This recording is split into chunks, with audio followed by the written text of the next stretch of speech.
안녕하세요. 저는 곧 40대를 앞두고 있는 30대 직장인입니다. 저에게는 누구보다 소중했던 아빠가 계셨는데요. 아빠는 몇 년 전 암으로 돌아가시게 되었어요.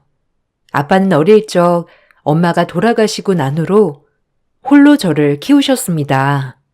섬세하고 다정하신 분은 아니셨지만 누구보다 저를 위해서 최선을 다하셨고 수많은 결혼 자리도 마다하셨죠. 아빠는 사업체를 운영하고 계셨는데 지역에서는 꽤나 큰 사업체 중 한 곳이랍니다. 그 사업체에서 저는 남편과 만나게 되었어요. 대학을 졸업하고 바로 취업을 하게 된 곳이 바로 아빠가 운영하시는 사업체였죠. 그곳에서 남편은 말단 직원으로 취직이 되어 다니고 있는 상황이었습니다. 처음에는 별로 친하지 않았지만 어느 순간 남편이 저에게 정말 다정하고 따뜻하게 대해주더라고요. 그렇게 마음을 키우던 중 아빠가 저와 남편이 요즘 말하는 썸 상태에 있다는 걸 아시고는 크게 반대를 하셨었죠.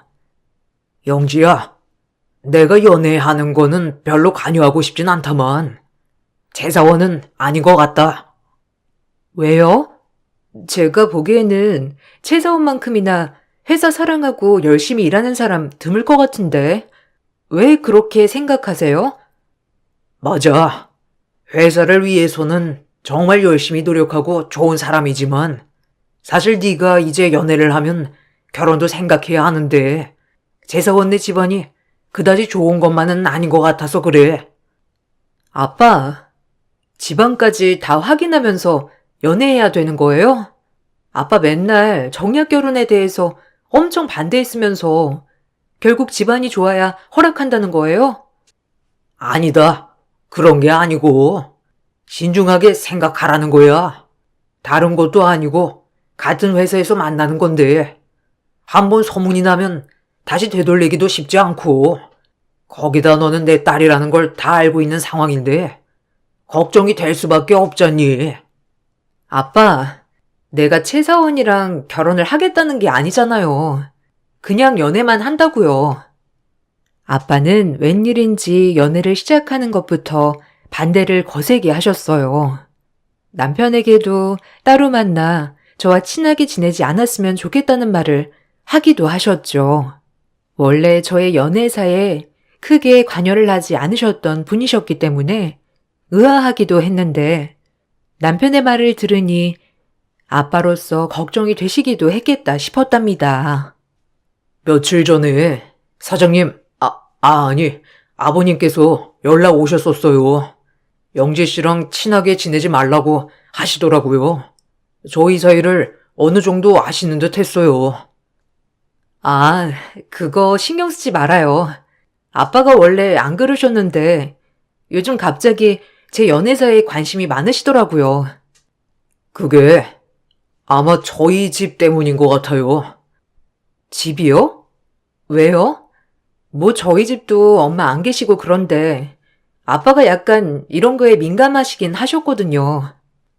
아, 그런 게 아니고 사실 저는 가난한 집 장남이에요. 그동안 입사하고 여러 번 월급 당겨받기도 했고 직접 회사로 가족들이 찾아와서 돈을 받고 간 적도 있었거든요. 아마 영지 씨는 잘 몰랐을 것 같아요. 저도 사장님한테만 부탁을 했던 터라. 아, 그렇구나. 그래서 아빠가 그러셨나 보네요. 네, 영지 씨도 조금 마음이 걸리시나요? 아니요. 제가 걸릴 게 뭐가 있어요. 괜찮아요. 아빠도 그냥 말만 그러는 거지 반대를 크게 하시진 않으실 거예요. 남편은 정말 일을 잘하는 사람이었지만 시댁은 정말 못 사는 집안이었습니다. 그래서 월급을 받는 족족 시댁으로 이체가 되었고 심지어 월급을 당겨서 받았던 날도 많았죠. 이러한 사정을 알고 있었던 아빠는 남편을 만나는 것을 반대하고 나섰던 것이었어요. 그렇지만 저는 남편과 열렬한 사랑을 했고 결국 아빠의 반대에도 연애를 시작하게 되었습니다. 아빠가 반대하시는 연애를 해서 그런 건지 남편은 자신의 능력을 인정받기 위해서 정말 많이 노력을 했습니다. 그렇다 보니 남편의 노력에 힘입어 사업도 잘 되었죠. 여러 계약들을 따내었고 회사도 급속도로 성장을 하게 되었습니다. 그래서 아빠는 남편을 인정해주기 시작했어요. 정말 고맙네, 최서원. 아니, 이제는 최대리라고 해야지. 앞으로 대리로서 우리 회사를 위해서 열심히 일해주게. 내가 자네를 잘못 본 것 같네. 아, 아닙니다. 사장님, 감사합니다. 이렇게 저를 인정해 주신다니 감사할 따름입니다. 앞으로 더 열심히 해서 회사의 보탬이 되겠습니다. 이게 무슨 소리야? 대리라니? 갑자기? 이번에 중요한 계약도 성사시키고 그전에도 몇몇 계약들 다 최대리가 성사한 거잖니. 그래서 이번 승진 시켜주기로 했단다. 와, 동준 씨 대단하네요. 나는 동준 씨 이렇게 열심히 일하는지 몰랐네. 영재 씨 덕분입니다. 사장님께 이렇게 인정을 받으니 저는 너무나 기쁩니다. 사장님이 뭔가? 이제 사적으로 볼 때는 아버님이라고 부르세요. 아, 감사합니다, 아버님. 제가 더 열심히 하겠습니다. 아빠는 남편을 인정해 주었고 파격 승진까지 진행을 하셨습니다. 회사 내부에서는 간혹 남편이 저와 연애를 하게 되면서 사장님의 눈에 들어온 것이라는 말도 있었지만 저와 아빠는 남편이 그만큼의 능력이 있는 사람이란 걸 알고 있었죠. 그렇게 저희는 2년의 연애 끝에 결혼을 하게 되었습니다. 사실 결혼을 하기까지도 순탄하지 않았어요. 첫 번째 문제는 상견례에서 발생했죠. 우리 애들이 같은 직장에 다니고 있어서 저는 그래도 자주 봐왔지만 서로 참 잘 지내고 있습니다. 아유, 그런가요? 저희한테 인사도 오지 않고 얼굴도 코빼기도 비추지 않아서 저는 잘 모르겠습니다만. 아유, 서운하셨겠네요. 애들이 일이 바빠 그런가 봅니다. 그래도 앞으로는 다 한가족으로 자주 뵈면 좋겠네요. 어쨌든 저야 성에 안 차지만 얘가 저희에 좋다고 하니 허락하는 겁니다. 신혼집이야 그쪽이 더 잘 사시니 알아서 잘 마련해 주실 거라 생각하고요. 아, 신혼집이야? 두 사람이 알아서 잘 구하지 않을까 싶은데요. 아니 사돈, 넉넉하시다고 들었는데 지금 애들 20대밖에 안 되었는데 도움이 좀 필요하죠. 저희 집은 넉넉한 편이 아니라는 거 아실 테니 사돈께서 도움을 주시는 게 좋을 것 같습니다. 그건 애들과 한번 이야기해 보도록 하겠습니다. 예식장이나 이런 부분은 어떻게 하시는 게 좋으실까요? 그런 건 상관없습니다. 애들이 다 이쪽 지역에서 일을 하니 이쪽으로 잡아야 하는 게 맞는 것 같네요. 하여튼 저희 애도 아직 어려서 결혼이 좀 이르다 생각은 들지만 서로 좋다고 하니 어쩔 수 없는 거죠.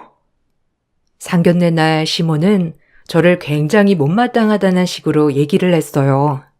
그 모습을 보고 아빠는 결혼은 좀 생각해 봐야 할 것 같다며 저를 말리셨지만 남편은 아빠를 찾아가 시댁 식구들과 마주하는 일을 줄이고 저에게 신경 쓰이게 할 일은 만들지 않겠다고 다짐을 했죠.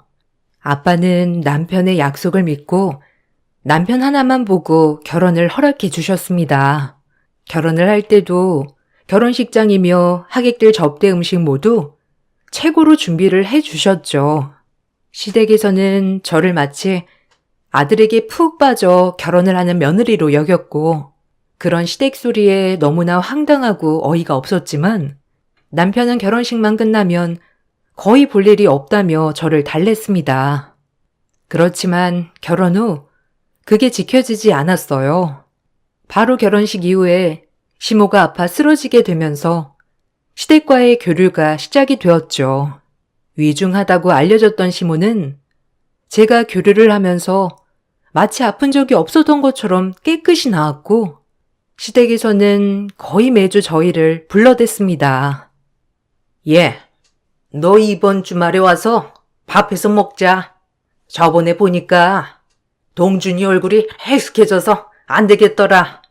도대체 밥을 어떻게 해서 해먹이는 거니? 혼자 살 때도 그렇지 않았던 얼굴이 반쪽이 되어서는, 에휴. 아무튼 이번 주말에 다 같이 내려오렴. 어머님, 저희 지난주에도 다녀왔는데요. 거기다가 이번 주는 제가 주말 근무가 있어서 갈 수가 없어요. 왜 올 수가 없어? 너네 아빠 회사인데 좀 빠져도 괜찮은 거 아니니? 그러지 말고 주말에 쉬어서 동준이랑 같이 내려와. 아무리 아빠 회사여도 제 직장인데 그렇게 마음대로 할 수 없어요, 어머님. 그리고 동준 씨 요즘 살 뺀다고 그래서 살이 빠진 거예요. 살을 빼고 나발이고 내가 보기에는 고생하는 것 같아서 안 되겠구나. 동준이는 바쁠 테니 너라도 와서 내가 반찬 들고 가렴. 몇 시간은 괜찮잖아. 일 끝나고 와서 가지고 가면 되지 않니? 어머님, 거기 가려면 몇 시간을 내려가야 해요. 아니면 동준 씨 주말에 쉬니까 혼자서 가라고 전할게요.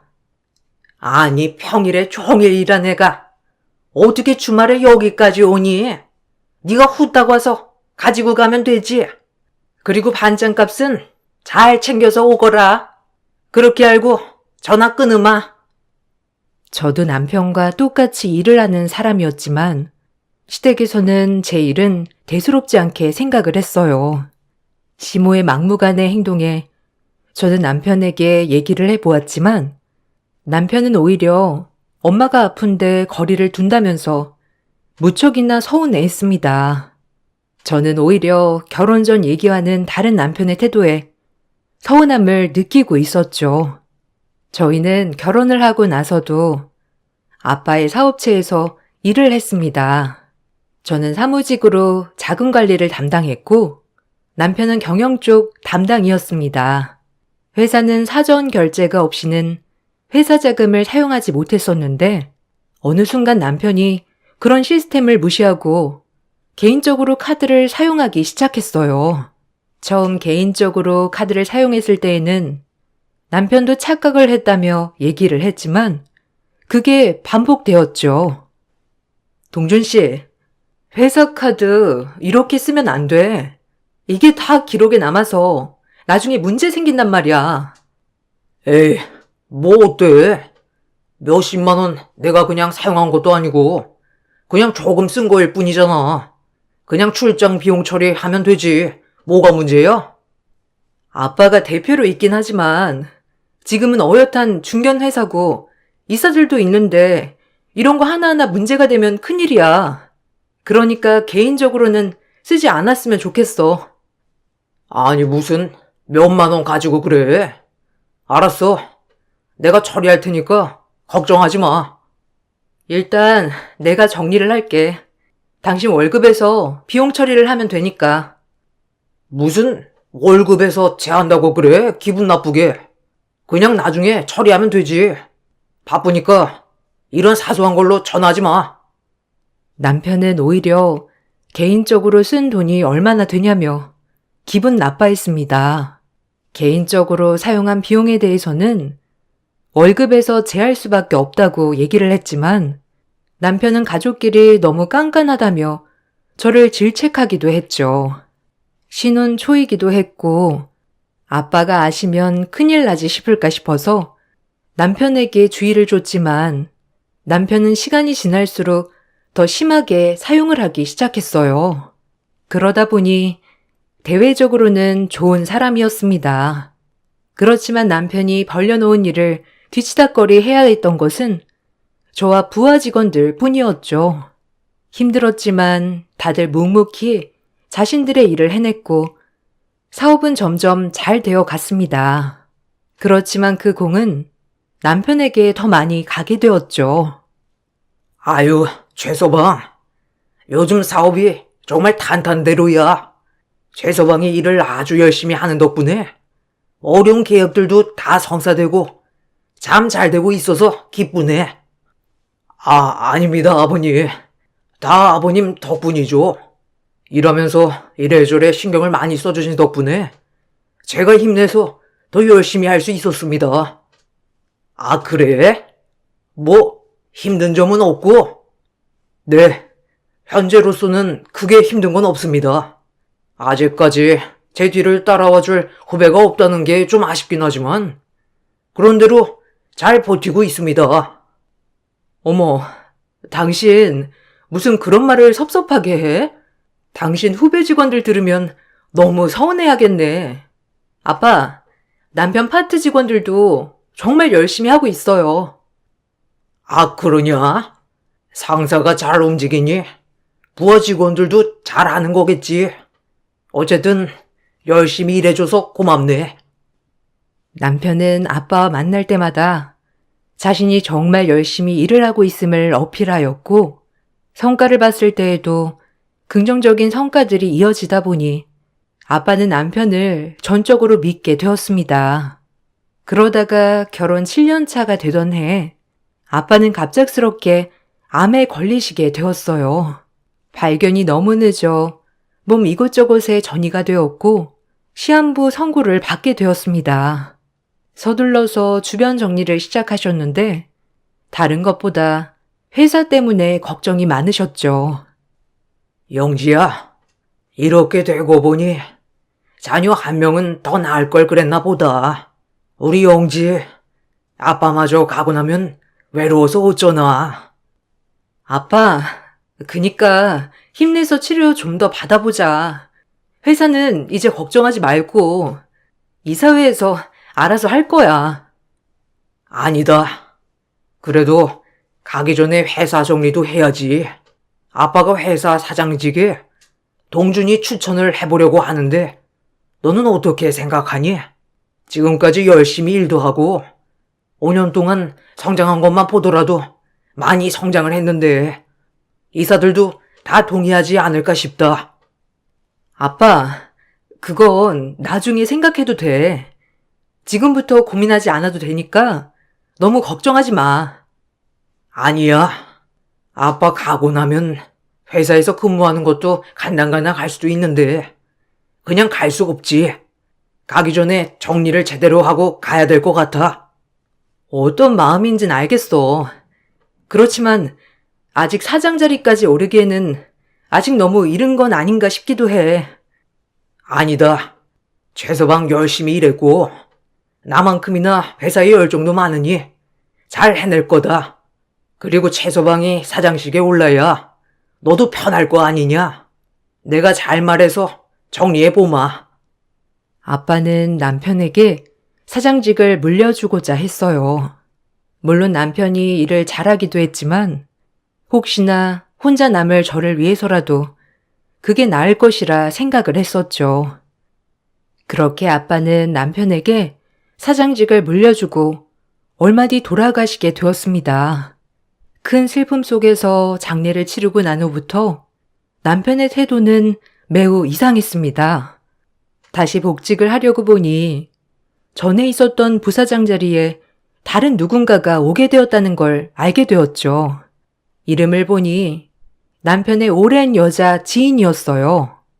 결혼 전부터 남편과 몇 번 만난 적이 있어서 알고 있었는데 갑자기 부사장 자리에 오게 되었던 것이죠.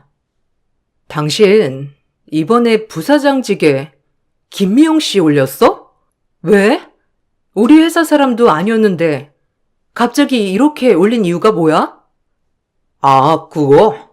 미영이가 전에 다니던 회사에서 그만두었더라고.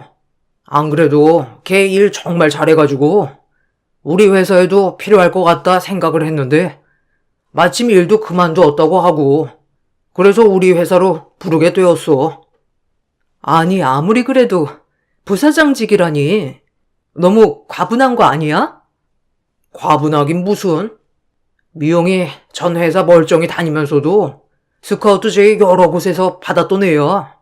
무엇보다 우리 회사에 필요한 인재고 원래 있던 부사장은 일도 제대로 못하고 성과도 없었잖아. 근데 미영이는 이번에 우리 회사 오면서 계약도 같이 가지고 오는데 이것만큼 좋은 게 어디 있어? 그냥 자리가 부사장일 뿐이지. 거의 현장직이야. 남편은 갑작스러운 인사발령에도 대수롭지 않은 듯 얘기를 해왔습니다. 아빠를 보내드리고 출근을 하는 날, 저는 사장실로 올라가고 깜짝 놀랐죠. 바로 남편과 그 여자가 사장실에서 다정하게 스킨십을 하는 장면을 목격하게 된 것이었습니다. 뭐야? 당신, 이게 뭐야? 지금 뭐 하자는 거냐고? 왜 두 사람이 그렇게 다정하게 붙어 있어? 지금 내가 생각하는 게 맞아? 아이씨, 빨리 들켰네. 그래도 한 달은 더 갈 줄 알았는데 아무튼 이렇게 들키게 되었으니 어쩔 수 없지 뭐. 나 미영이랑 만나고 있어. 뭐? 두 사람 만나고 있다고? 근데 왜 이렇게 당당한 건데? 당당하지 않을 이유가 뭐가 있지? 당신이랑은 이미 애정도 없고 뭐 이혼 원하면 해줄게. 서류 쓰고 와. 지금 장난하는 거야? 아빠 돌아가신 지 얼마나 되었다고 이런 짓을 하고 있어? 아, 아버님? 뭐 돌아가신 지 얼마나 되었건 상관없지. 이미 내가 사장인데 여기서 소란 피우지 말고 당신 자리로 돌아가. 뭐? 당신 당장 나가. 이거 노리고 아빠한테 사장직 받은 거야? 무슨 소리야? 사장직 준 건 니네 아빠지. 내가 달라고 한 것도 아닌데 왜 억울한 척해? 억울하면 지금 하고 있는 일도 내려놓아야지. 솔직히 당신은 태어날 때 사장딸로 태어나서 바로 여기 취직한 거 아니야? 그것만 보면 열심히 공부해서 취직한 사람들한테는 당신이 더 너무하지. 어쩜 그렇게 뻔뻔하게 얘기할 수 있어? 정 일하고 싶으면 120 받고 청소나 해. 그건 허락해 줄 테니까. 난 할 얘기 다 했으니 이만 나가봐. 남편은 상간녀와 회장실에서 부둥켜 안고 저를 보면서 비웃었습니다. 그때의 그 모습을 아직도 잊을 수가 없네요. 저는 그들에게 복수를 하고 싶었죠. 아무것도 모르고 회사에 충성하고 저에게 잘해주었던 남편을 믿고 사장 자리를 넘겨주었던 아빠에게 미안해서라도 저 두 사람에게 나락을 맛보게 하고 싶었습니다. 어떻게 해야 할까 고민을 정말 많이 했어요. 사실 이미 넘어간 자리에 대해서 취소를 할 수 있었던 것도 아니었기 때문에 이런저런 정보들을 많이 알아보게 되었죠. 그러다가 남편이 그동안 회사 자금을 개인적으로 사용하고 있었다는 것을 떠올리게 되었습니다. 이에 대한 자료를 만들어 저는 이사회를 소집했습니다. 안건은 현 사장의 횡령으로 인한 사장직 해임건이었죠. 그 사실을 알고서는 남편은 저에게 발악을 한다며 비웃었어요. 당신 참 재밌게 사네.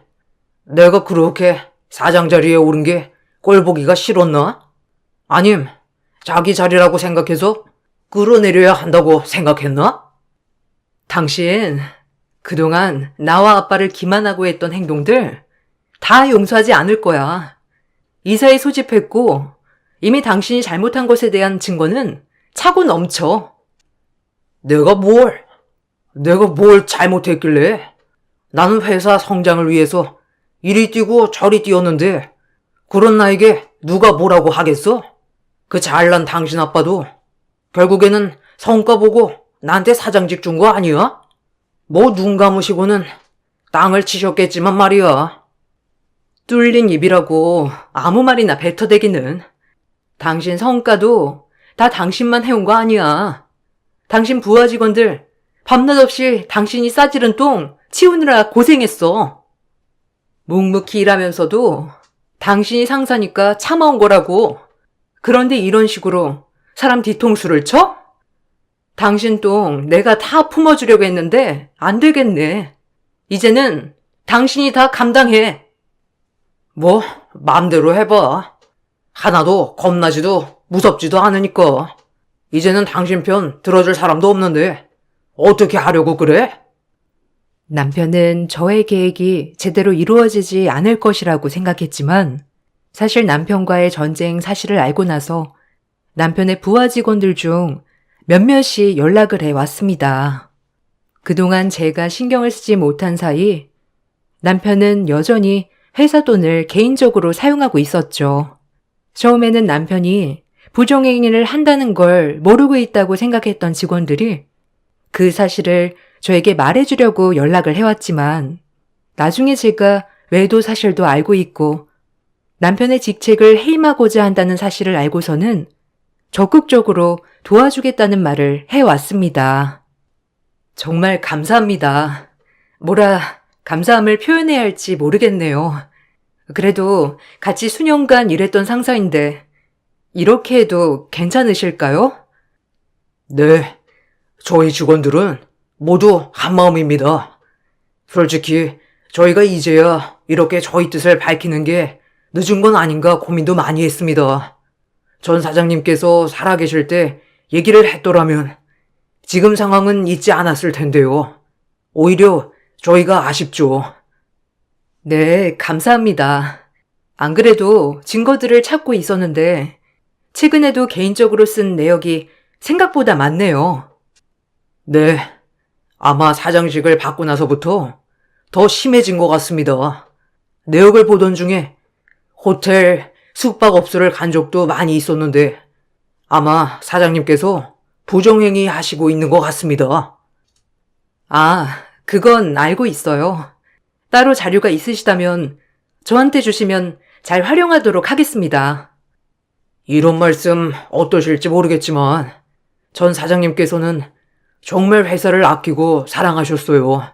그렇지만 현 사장님은 본인의 출세를 위해서 움직이셨던 거지 회사를 위해서 일을 하셨던 건 아닙니다. 어쨌든 성과로 본다면 현 사장님의 성과가 높지만 사실 그 내막은 회사를 위한 건 아니었다는 거죠. 모쪼록 전해드린 자료 충분히 잘 사용하셨으면 좋겠습니다. 다들 말은 하지 않았지만 남편의 악랄한 속마음을 전부터 느껴왔던 것 같아요. 직원들이 건네준 서류에는 아주 오래전부터 남편이 횡령을 했던 내역들이 모두 담겨 있었습니다. 여러 자료들을 모두 모은 후에 저는 이사회를 소집하였고 바로 회의를 열게 되었습니다. 남편은 사적으로 돈을 사용한 적이 없다고 주장하였지만 이미 자료는 충분한 상황이었습니다. 결국 남편은 사장직을 내려놓게 되었어요. 거기에 부사장 역시 대표직에서 해임이 되었죠. 남편은 부당한 처우라며 항변을 하기 시작했습니다. 저에게 와 협박도 일삼았죠. 당신 참 기분 좋겠네. 남편 이렇게 끌어내리니까 기분이 어때? 그간 열심히 노력했는데 이따위 대접을 하다니 참 웃긴다. 당신이 뭘 노력을 했지? 성과? 알고 봤더니 그 계약들 거의 직원들이 따는 계약이던데? 거기다가 숟가락만 얹어놓고서는 자신이 한 계약이라고 해? 무슨 소리야? 그 계약들 나 없었으면 성사되지도 않았다고. 내가 얼마나 접대를 많이 했는데. 그래.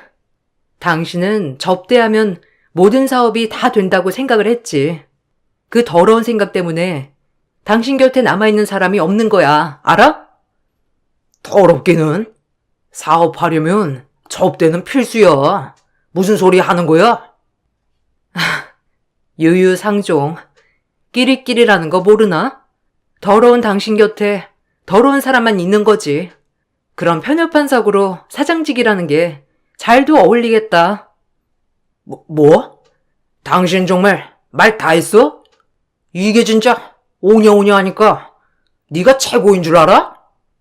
아니, 다 안 했어. 당신 사장직 내려놓은 것부터 스타트지. 지금 끝나면 너무 쉽지 않아? 당신한테 이혼 청구했고 상간녀 청구도 진행했어. 거기다가 횡령에 대한 민사도 진행하고 있으니 이제 다 뱉어낼 각오하라고. 저는 남편을 차근차근 밟아줄 계획을 세웠습니다. 먼저 남편과 상간녀에게 부정행위에 대한 위자료 청구를 진행했어요.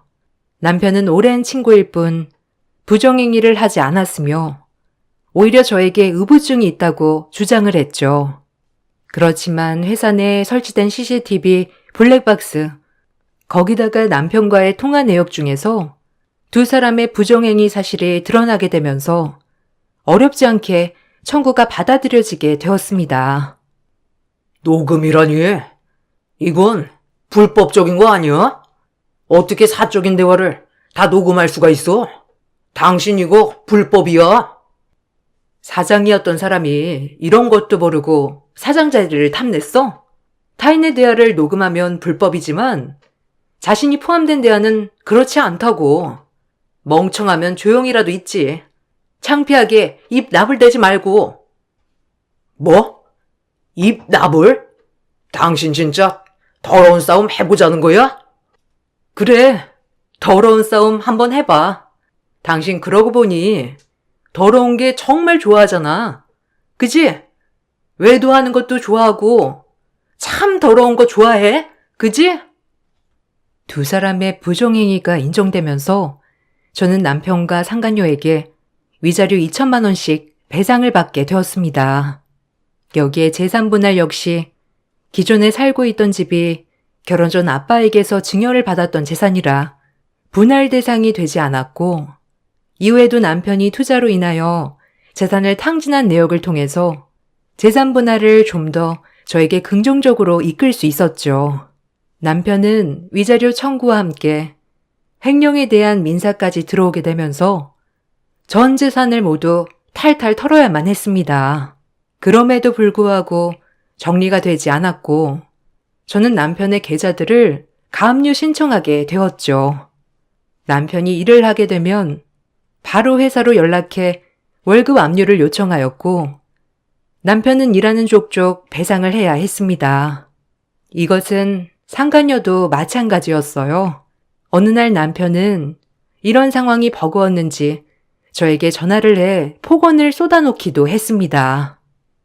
야, 네가 그렇게 잘났어? 네 아비는 나 인정해줬는데 그게 그렇게 배 아팠냐?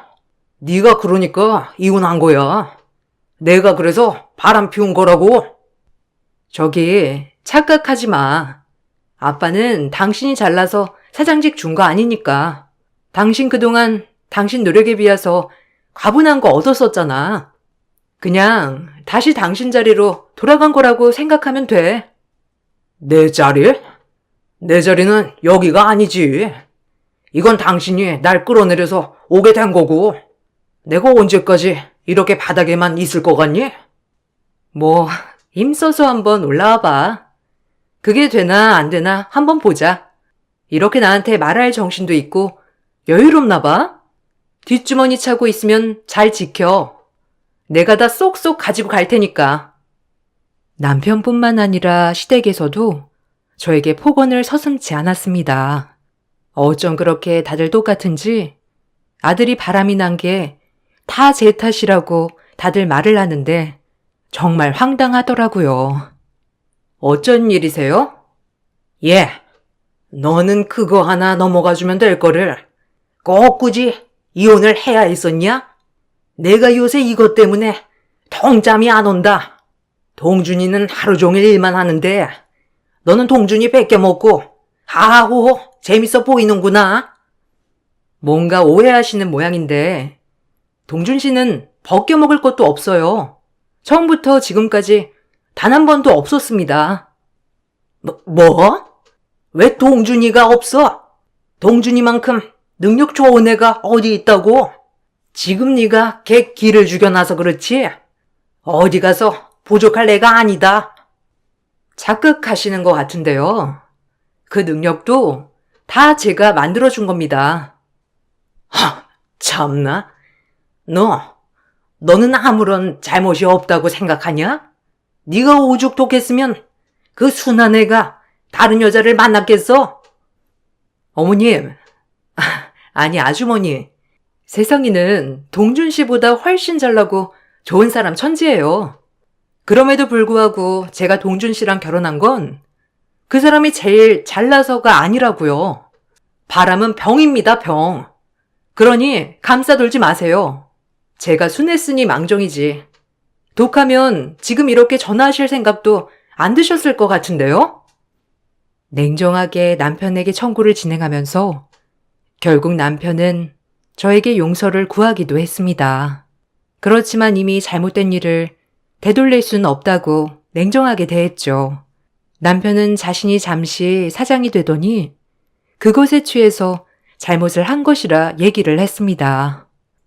당신, 내가 정말 잘못했어. 요즘 진짜 죽을 맛이야. 아무리 벌어도 끝이 없어. 내가 이렇게 사과할게. 참 빠르네. 그렇게 내가 억울함을 이야기할 때는 비웃더니만 이제 와서 사과? 왜? 당신 목 앞까지 칼이 들어오니까 없던 미안한 마음이 생기나? 당신 왜 그렇게 얘기를 해? 내가 다 잘못했어. 용서해줘. 용서 같은 건 없어. 이미 끝난 사이야. 너랑 만나지 않았다면 더 좋았겠지만 지금이라도 너랑 헤어지게 되어서 참 다행이라고 생각해. 나에게 한 번만 더 기회를 줘. 당신 나랑 금실 좋게 잘 지냈잖아. 거기다가 내가 아버님께 얼마나 잘했는데. 그것만 보더라도 나 한 번만 용서해주면 안 되는 걸까? 그래, 내가 그래서 당신을 못 놨어. 근데 당신 그렇게 얘기하는 거 보니 정이 확 떨어진다. 아빠한테 잘했다고? 당신이 언제? 아빠가 노력해서 일건 회사 당신이 망칠 뻔했는데 그런 소리가 나와? 거기다가 외도한 건 아주 까마득히 잊어버렸나 봐. 그래, 그러니 당신이 바람을 피웠겠지. 자기가 어떤 상태인지 까맣게 잊어버리니까 앞으로는 나랑 이렇게 만날 일도 없을 거야. 남편은 계속해서 사과의 말을 전하고 있지만 저는 남편과 두 번 다시 마주하고 싶지 않습니다. 결국 저는 세상에 혼자 남겨지게 되었어요. 그렇지만 제가 약해진다면 아빠를 다시 만나게 되는 날 더 슬퍼하실 거라 생각을 한답니다. 더 꿋꿋하게 이겨내서 잘 살아보려고요. 저희 긴 글을 읽어주셔서 감사합니다. 여러분들도 모두 가족들과 행복하시길 바랄게요. 안녕하세요.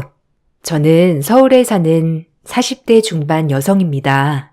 여기 나오는 사연들을 항상 읽으면서 제가 겪은 이야기도 들려드리면 좋겠다 생각만 하다가 드디어 실행에 옮기게 되네요. 저는 이른 나이에 남편을 만나 일찍 결혼을 하게 되었어요. 가정 형편이 좋지 않았던 저는 어렸을 때부터 하루라도 빨리 집에서 독립하고 싶은 마음이 가장 컸어요. 매일 돈 때문에 싸우는 부모님, 그리고 내가 아르바이트를 해서 학교를 다녀야 하는 삶이 지독하게 숨막혔거든요.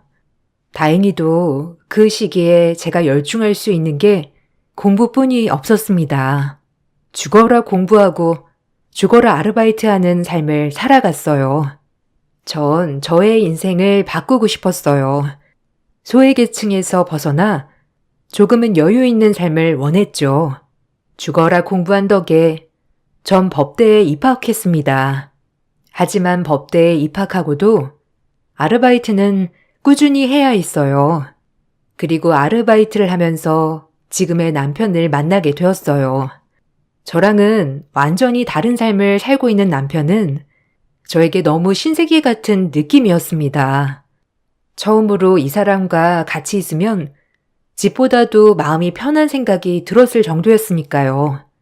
남편네 집은 대대로 외식 사업체를 운영하고 있었어요.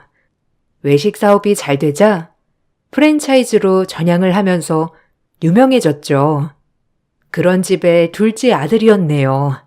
전 거기 음식점에서 아르바이트를 하다가 남편을 만나게 되었고요. 남편 말로는 제가 참 삶이 고단해 보였다는군요.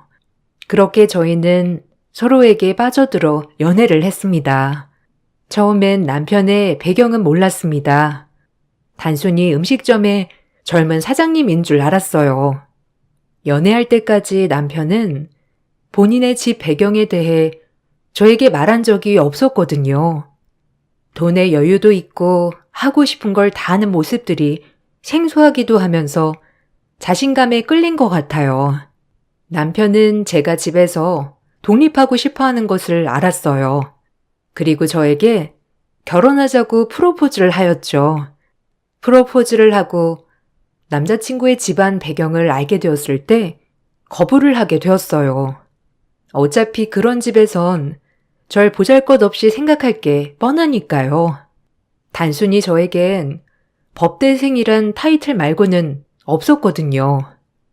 하지만 의외로 남자친구의 집에 인사를 하러 갔을 때 저에게 아주 좋은 모습들을 보여주었습니다.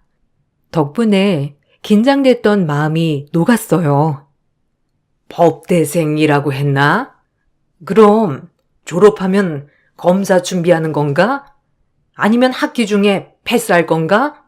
궁금한 게 많네요. 아, 네, 안녕하세요.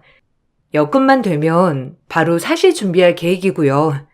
그래도 학교를 다니기 위해 아르바이트를 병행하는 거고요. 아, 아르바이트 하면서 40 패스하는 게 쉽지는 않죠.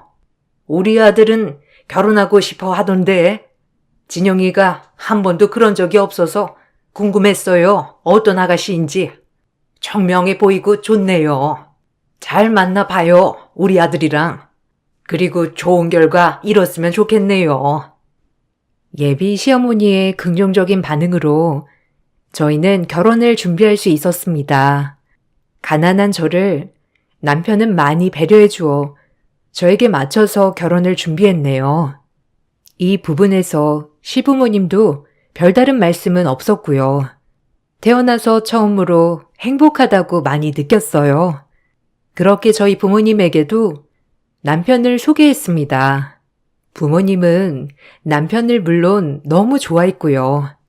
그렇게 저희는 결혼을 하게 되었죠.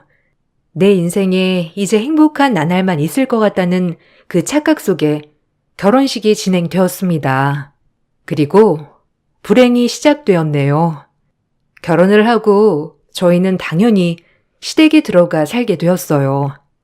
시아버지, 시어머니, 아주버님, 형님, 남편, 저 이렇게 6 식구가 살게 되었어요. 그렇게 시댁에서 맞이하는 첫날 저는 형님과 시어머니가 대화를 나누는 것을 우연히 듣게 되었습니다. 아니, 어머니, 어쩜 그렇게 격이 없는 여자를? 저 어머니한테 놀랐잖아요. 아무리 법대생이라고 하지만 집안 보니까 난리더만. 다 쓸 데가 있다. 검사 돼봐라. 집안에 검사 하나 두는 것도 나쁘지 않지. 우리같이 큰 사업하는 사람들은 검사 하나 그냥 꽉 붙잡고 있는 것도 좋을 거야. 그리고 이용 가치가 떨어지면 내쫓으면 되지 안 그러냐? 진영이도 그 사랑 언제까지 갈 것 같아? 어머, 어머니, 역시 명쾌하시네요. 전 그 뜻은 몰랐어요. 어쩜 저렇게 격이 없는 며느리를 들이나 했더니 역시 내가 바보도 아니고 그런 계산도 못했을까봐 다 쓸 데가 있어서 순순히 들인 거지. 그리고 바로 팽이야. 그 얘기를 듣는 순간 몸이 바들바들 떨리기 시작하면서 제 몸을 주체할 수 없었습니다. 너무 충격적이었죠. 하지만 제가 거기서 바로 티를 낼 수 없었습니다. 그럼에도 불구하고 정말 시댁에 잘 보이고 싶었거든요. 이미 시어머니와 모든 집 식구들이 저에게 어떤 마음인지 알고 있는 이상 저는 눈치를 볼 수밖에 없었죠. 그러면서 정 공부에 매진했어요. 학교 방학에는 남편 가게를 도와주고 밤에는 공부하고 학기 중에는 학교를 다니고 또 공부하고 그런 일상이 반복되었죠. 그럼에도 남편이 있기에 행복했어요. 늘 제 편이 되어주고 제 입장에서 먼저 생각해주는 남편을 보면서 그래도 내가 태어나서 제일 잘한 일은 남편이랑 결혼한 것이라고 늘 다짐하고 되새겼죠. 그렇게 열심히 공부하고 일을 병행한 결과 저는 사시 패스를 할 수 있었습니다. 그리고 꿈에 그리던 검사가 되었어요. 시어머니는 그 누구보다도 좋아하셨죠. 제가 법대생일 때는 아무에게도 저를 소개하지 않았지만 검사가 된 이후에는 우리 며느리라고 친구분들께도 소개해 주셨네요. 저도 학교 다닐 때와는 다르게 움츠러들지 않고 생활할 수 있었어요. 하지만 시어머님은 제가 검사라는 이유로 저에게 어려운 일을 많이 부탁하셨어요. 약간 회사를 운영하면서 아주 아슬아슬하게 법을 위반한다든지 하는 문제들도 제가 다 해결해 주길 바라셨어요. 어머님, 이건 제 힘으로 되지 않는 일이에요. 그리고 말단 검사가 힘이 뭐가 있겠어요. 그러지 않으셨으면 좋겠어요. 뭐야? 내가 그럼 널 며느리로 왜 얻었냐? 너 뭐 볼 게 있다고 내가 우리 친형이랑 결혼시켰겠어? 이런 거라도 네가 도와야지 안 그러냐? 그게 아니면 네가 어떻게 이 집에 시집올 수 있었겠어? 이제 결혼했다고 배째라 이거냐? 아주 웃기는구나. 어머니, 그래도 그게 아니죠. 그래도 회사가 어느 정도 큰 만큼 떳떳하게 운영하시는 게 맞는 것 같네요. 제 의견은 그래요. 아주 이게 검사라고? 시애미를 무시하는 거야 뭐야? 가진 것도 치뿔없는 네가 공부한 것도 누구 덕분인데 우리 집에 충성해야지. 어머니, 제가 돈 벌어서 공부했어요. 이 집에 시집와서 한 번도 진영 씨 돈으로 공부해 본 적 없고 제가 식당 나가서 번 돈으로 학비 대고 시험 합격한 거예요. 오해하지 않으셨으면 좋겠어요. 그리고 오늘 어머님 부탁 못 들은 걸로 하겠습니다. 엄마, 그만 좀 해요. 윤정이가 이 집의 비서실장도 아니고 별걸 다 부탁해 진짜. 이럴 거면 저희 나가 살게요. 내 아들 누가 이렇게 만들었냐? 다 저거 잘못 만나서 그런 거지. 내가 내 발등을 찍었지. 가진 것도 없는 것 고분고분 하기라도 할 줄 알았는데 내 오해였구나. 아주 여자 하나 잘못 들어와서 내 아들이 이렇게 나한테 바락바락 대들다니. 저것을 그냥. 시어머니가 저를 구박하면 할수록 남편과 시어머니는 사이가 악화되었어요. 그리고 시댁의 핍박 속에서 저는 임신을 했습니다. 우리에게 아이가 생겼어, 윤정아. 너무 설렌다. 딸일까, 아들일까? 난 너랑 꼭 닮은 딸이었으면 좋겠는데. 정말? 난 자기 닮은 아들이었으면 좋겠는데 이제 아이도 태어나면 우리도 부모가 되니까 조금 더 성숙해지자. 요즘 회사 사정이 진짜 별로거든. 사정이 별로라기보다 나중에 설명할게. 형이랑 좀 트러블이 많아서 힘들었는데 너한테 이런 좋은 소식 들으니까 너무 힘이 난다. 진짜 고마워, 윤정아. 나 앞으로 더 열심히 살게. 좋은 아빠가 되어야지. 무슨 일 있어? 요즘 안색도 안 좋긴 해. 회사에 일이 있는 거야? 아니면 뭐 혹시 또 어머님이 안 좋은 거 부탁하셔? 회사가 간혹 좀 투명하지 않은 일을 하는 걸 알고 있었기에 저는 남편이 걱정이 많이 되었죠. 딱 봐도 욕심 많은 아주버님, 어머님. 남편은 그런 일을 하고 싶어 하지 않았기에 트러블이 생기는 건 당연했고요. 그래도 남편이 별일이 아니라고 하니 넘어갔습니다. 그렇게 행복한 나날을 보내고 있었어요. 일을 하면서도 뱃속에 아이가 있고 이제 엄마가 되는 생각에 좋은 생각만을 하려고 애썼죠. 집에 가면 시어머니는 또다시 회사 일을 저에게 떠밀었지만 저에겐 씨알도 안 먹힌다는 것을 알았기에 어머님도 더 이상 스트레스를 주지 않으셨고요. 그렇게 안정을 찾아가는 듯 했습니다. 그렇게 평화롭던 날 중 드디어 아이의 성별이 공개되는 날이었어요. 너무나 설레는 마음에 반차를 쓰고 병원에 갔어요. 결과는 딸이었네요. 저와 똑 닮은 딸을 가지고 싶다는 남편에게 얼른 결과를 알려줘야겠다 하며 호숫가에 낚시를 간 남편에게 전화를 걸었습니다. 몇 번을 걸어도 받지 않는 그이. 무슨 일이 있나? 뭐 낚시에 열중 하나보다. 이따 다시 전화 오겠지라고 안일하게 생각하며 집으로 향했어요. 집에 들어서자마자 울리는 저의 벨소리, 여보세요라는 제 말이 끝나기도 전에 들려오는 소리에 전 그 자리에서 졸도를 해버렸습니다. 그 얘기는 정말 충격적이었죠. 윤진영 씨 보호자 되시나요? 여기 세브란스 병원입니다. 병원으로 와주셔야 할 것 같은데요. 얘기는 와서 들으시면 되세요. 그렇게 저는 졸도를 해버렸고 시어머니와 아주버님이 헐레벌떡 병원으로 갔죠. 들려오는 이야기는 낚시를 하다가 호수에 빠져 사망을 해버렸다는 얘기였고요. 믿을 수 없었습니다. 뱃속에 아이가 태어나기도 전에, 아니 그것도 성별도 알기도 전에 사망을 했다니요. 기절을 하고 깨어났을 땐 이미 장례를 지내야 하는 상황이었어요. 경황이 없는 저는 그 자리에서 오열만을 하였죠. 시어머니는 울고 있는 저에게 큰 소리를 내셨습니다. 남편 잃은 서러움에 북받쳐 울고 있는 저에게 말이죠.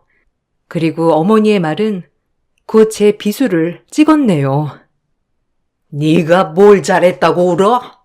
너만 안 만났어도 우리 진영이가 이렇게 허망하게 가래가 아닌데 집안에 여자 하나 잘못 들여서 그렇다 아주. 기가 보통 기가 아니니 우리 아들이 안 죽고 백이여? 너 같은 거 진짜 꼴도 보기 싫어. 알아? 이 나쁜 것 뚜고 쳐 이년아. 어머니, 제가 뭐라고 했어요. 동서 볼 것도 없고 진짜 가진 것도 없고 불행해 보이기까지 한다고 했잖아요. 어이가 없어서 원. 그만해요 엄마. 저 여자 재수 없던 게 하루 이틀인가? 검사랍시고 지 잘난 맛에 사는 것을. 진영이는 뭐가 좋다고? 아유, 이제 알았어요. 당신이 우리 집에 어떤 존재인지 모든 불행만 가져온 사람이라고 알아? 내 동생 진영이 다 너 때문이야. 전현이 나쁜 것이야 아주. 저게 망조가 들어도 단단히 들었지. 우리 아들 어쩌면 좋으냐. 내 막내 아들, 내 귀한 아들. 시어머니는 장례식장에서 떠나가라 울어댔죠. 자식 잃은 슬픔을 제가 어찌 헤아릴까 싶어 어머님 폭언을 듣고만 있었네요. 뱃속에 아이도 불쌍하고 전 이제 이 세상을 어찌 살아가야 하는지도 마음이 아파 도저히 몸을 가눌 수도 없었어요. 그렇게 장례식을 마치고 집으로 돌아와서 또다시 전 폭언을 들었습니다. 시어머님은 저와 뱃속에 있는 아이까지 부정하다며 화를 내셨죠. 꼴도 보기 싫다. 너랑 네 뱃속에 있는 아가 우리 아들 잡아먹고 잘 살 줄 알아? 너네가 그러고도 무사할 줄 알아? 이 뻔뻔한 거사? 어머니, 아이가 무슨 죄가 있나요? 그렇게 말씀하지 마세요. 저도 진영 씨 없는 이 세상 두렵고 힘들어요, 네? 그만 좀 하세요. 닥쳐! 처음부터 널 이 집에 들이는 게 아니었어. 이 집에 해만 되는 것. 어디 너 같은 것이 우리 집에 발을 들여 천한 거사. 전 그렇게 집을 나오려고 다짐을 하였습니다. 뻔히 애가 태어나면 애도 미워하실 것 같았기 때문이죠. 그래서 전 시어머니와 시아버지께 말씀을 드리고 독립 준비를 하였죠. 하지만 처음엔 순순히 나가라고 하던 시부모님은 정작 제가 나가려고 하자 태도를 바꾸셨어요. 그 태도를 왜 바꿨는지 금세 모든 이야기를 들을 수 있었지만요. 정말 의지할 곳 없는 마음이었습니다. 됐다. 진영이 없어도 네 방은 그대로 써. 애도 태어날 텐데 너 일도 하고 애도 보고 그렇게 애를 막 키울 거냐? 우리 진영이 핏줄인데? 어머니, 그래도 되나요? 저희 애랑 저랑 불행하다고 한 건 어머님이시잖아요. 그래서 나가려고 한 건데 갑자기 나가지 말라니요? 진영이 핏줄인데 내가 성급했어. 짐 풀고 쉬거라. 너도 고단했을 텐데 다음 주부터는 출근도 다시 해야 될 텐데.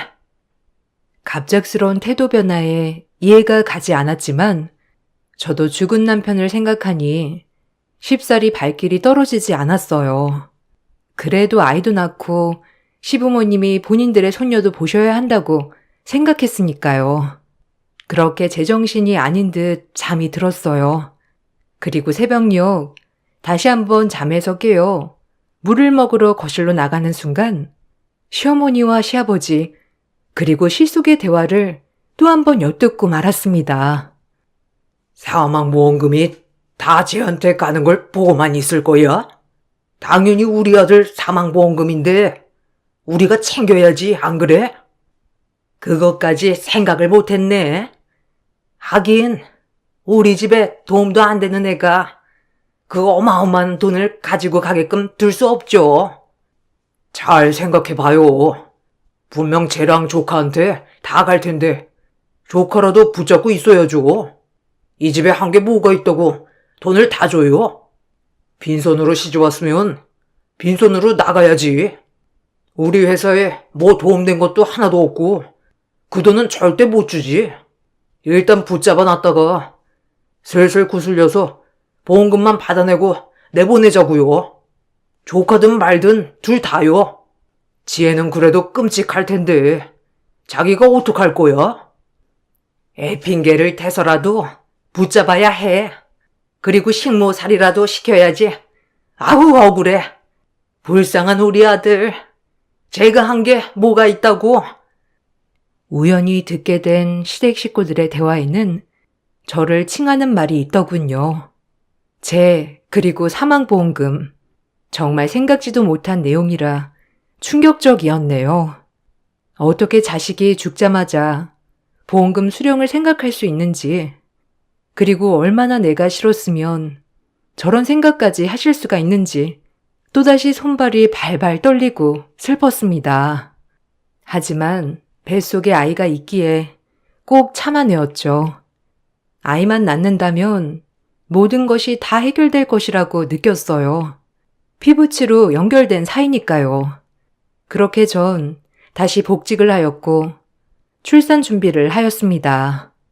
간혹 몰아쳐오는 슬픔을 감당하기는 너무 힘들었지만 죽은 남편을 생각하면서 제 딸을 꼭 예쁘게 키워낼 거라고 다짐했어요.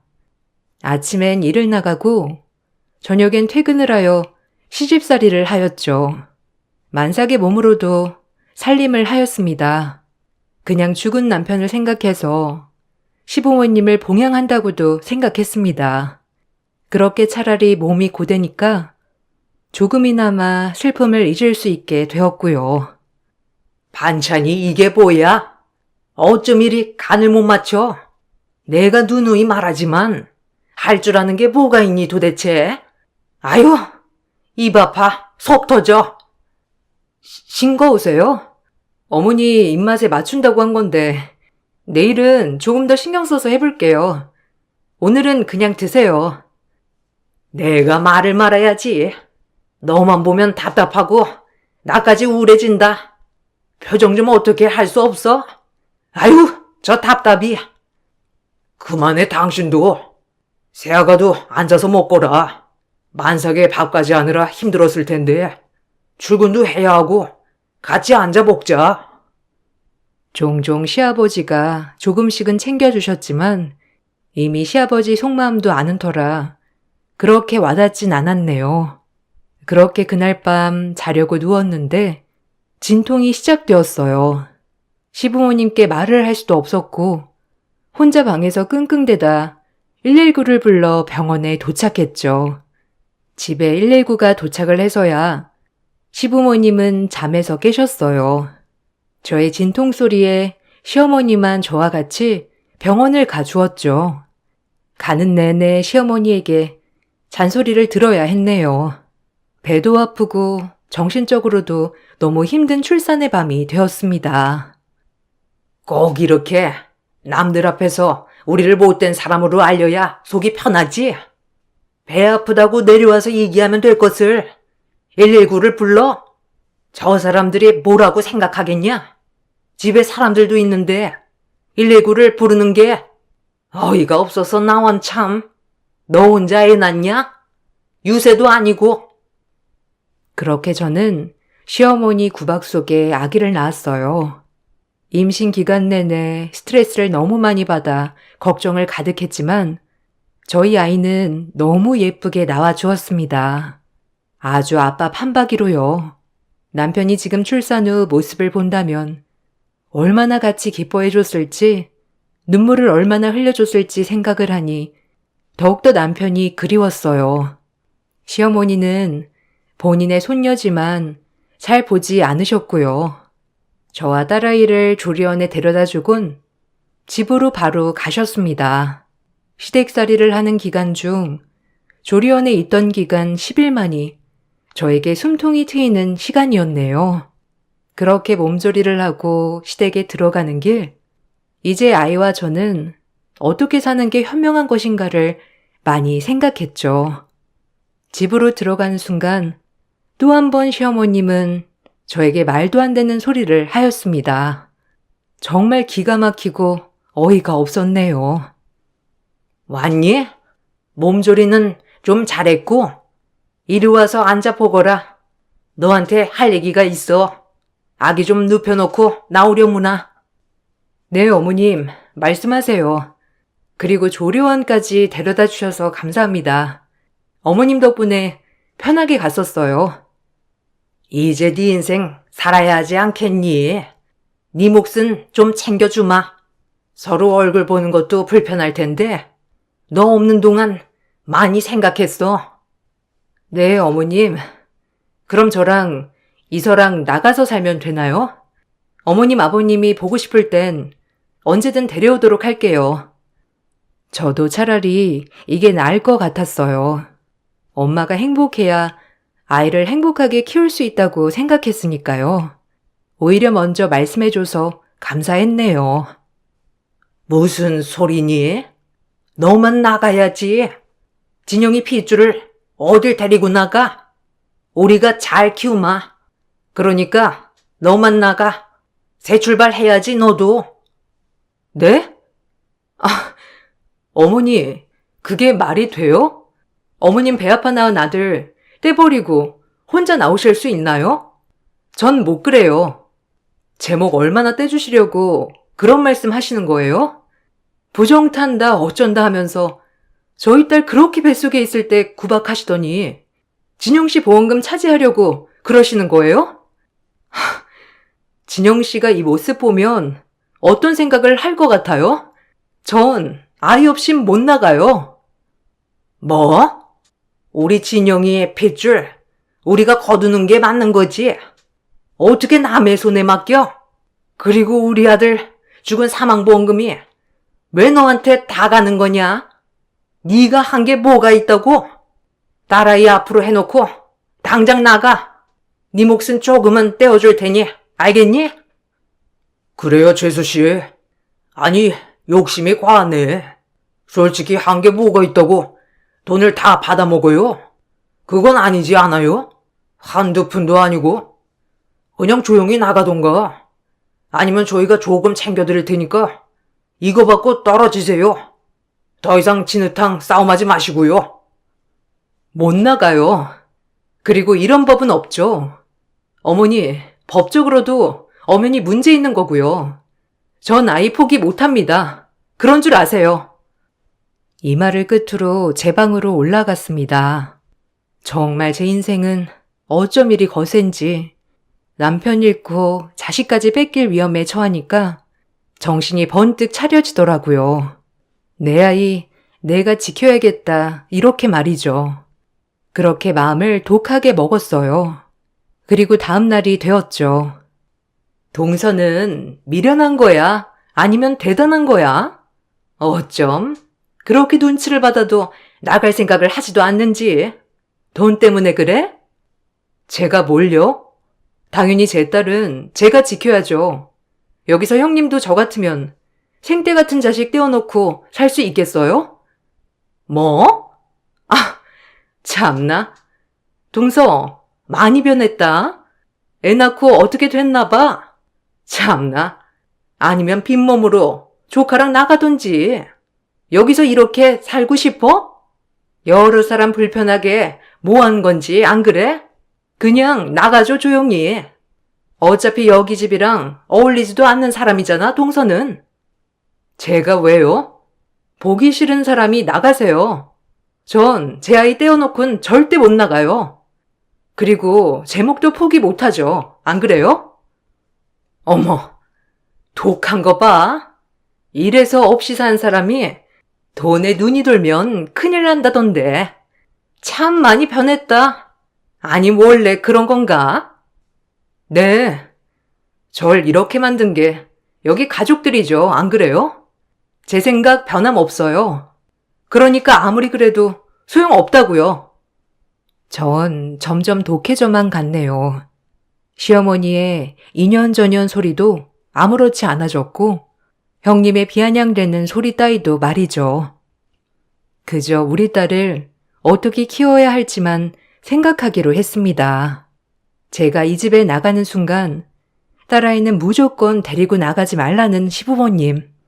그런 저는 법적 제지를 가하지 않는 이상 어쩔 수 없었거든요. 죽은 남편의 부모님한테 이렇게까지 하고 싶지도 않았고요. 그렇게 하루하루 핍박 속에 살았어요. 마침 육아휴직을 하고 있었기에 매번 집에서 시어머님의 눈총을 받아내었고요. 독한 것, 끈질긴 것, 이소 두고 나가라니까 어쩜 저리 뻔뻔하다니. 이제 내가 입이 아프다 아주. 네 불행이 우리 손녀한테 갈까봐 걱정이다 정말. 원래 딸은 어미 인생 닮은다는 말이 있는데 안 그러냐? 네 년이 화근이야. 불행을 달고 사는 년. 순간 너무 화가 났어요.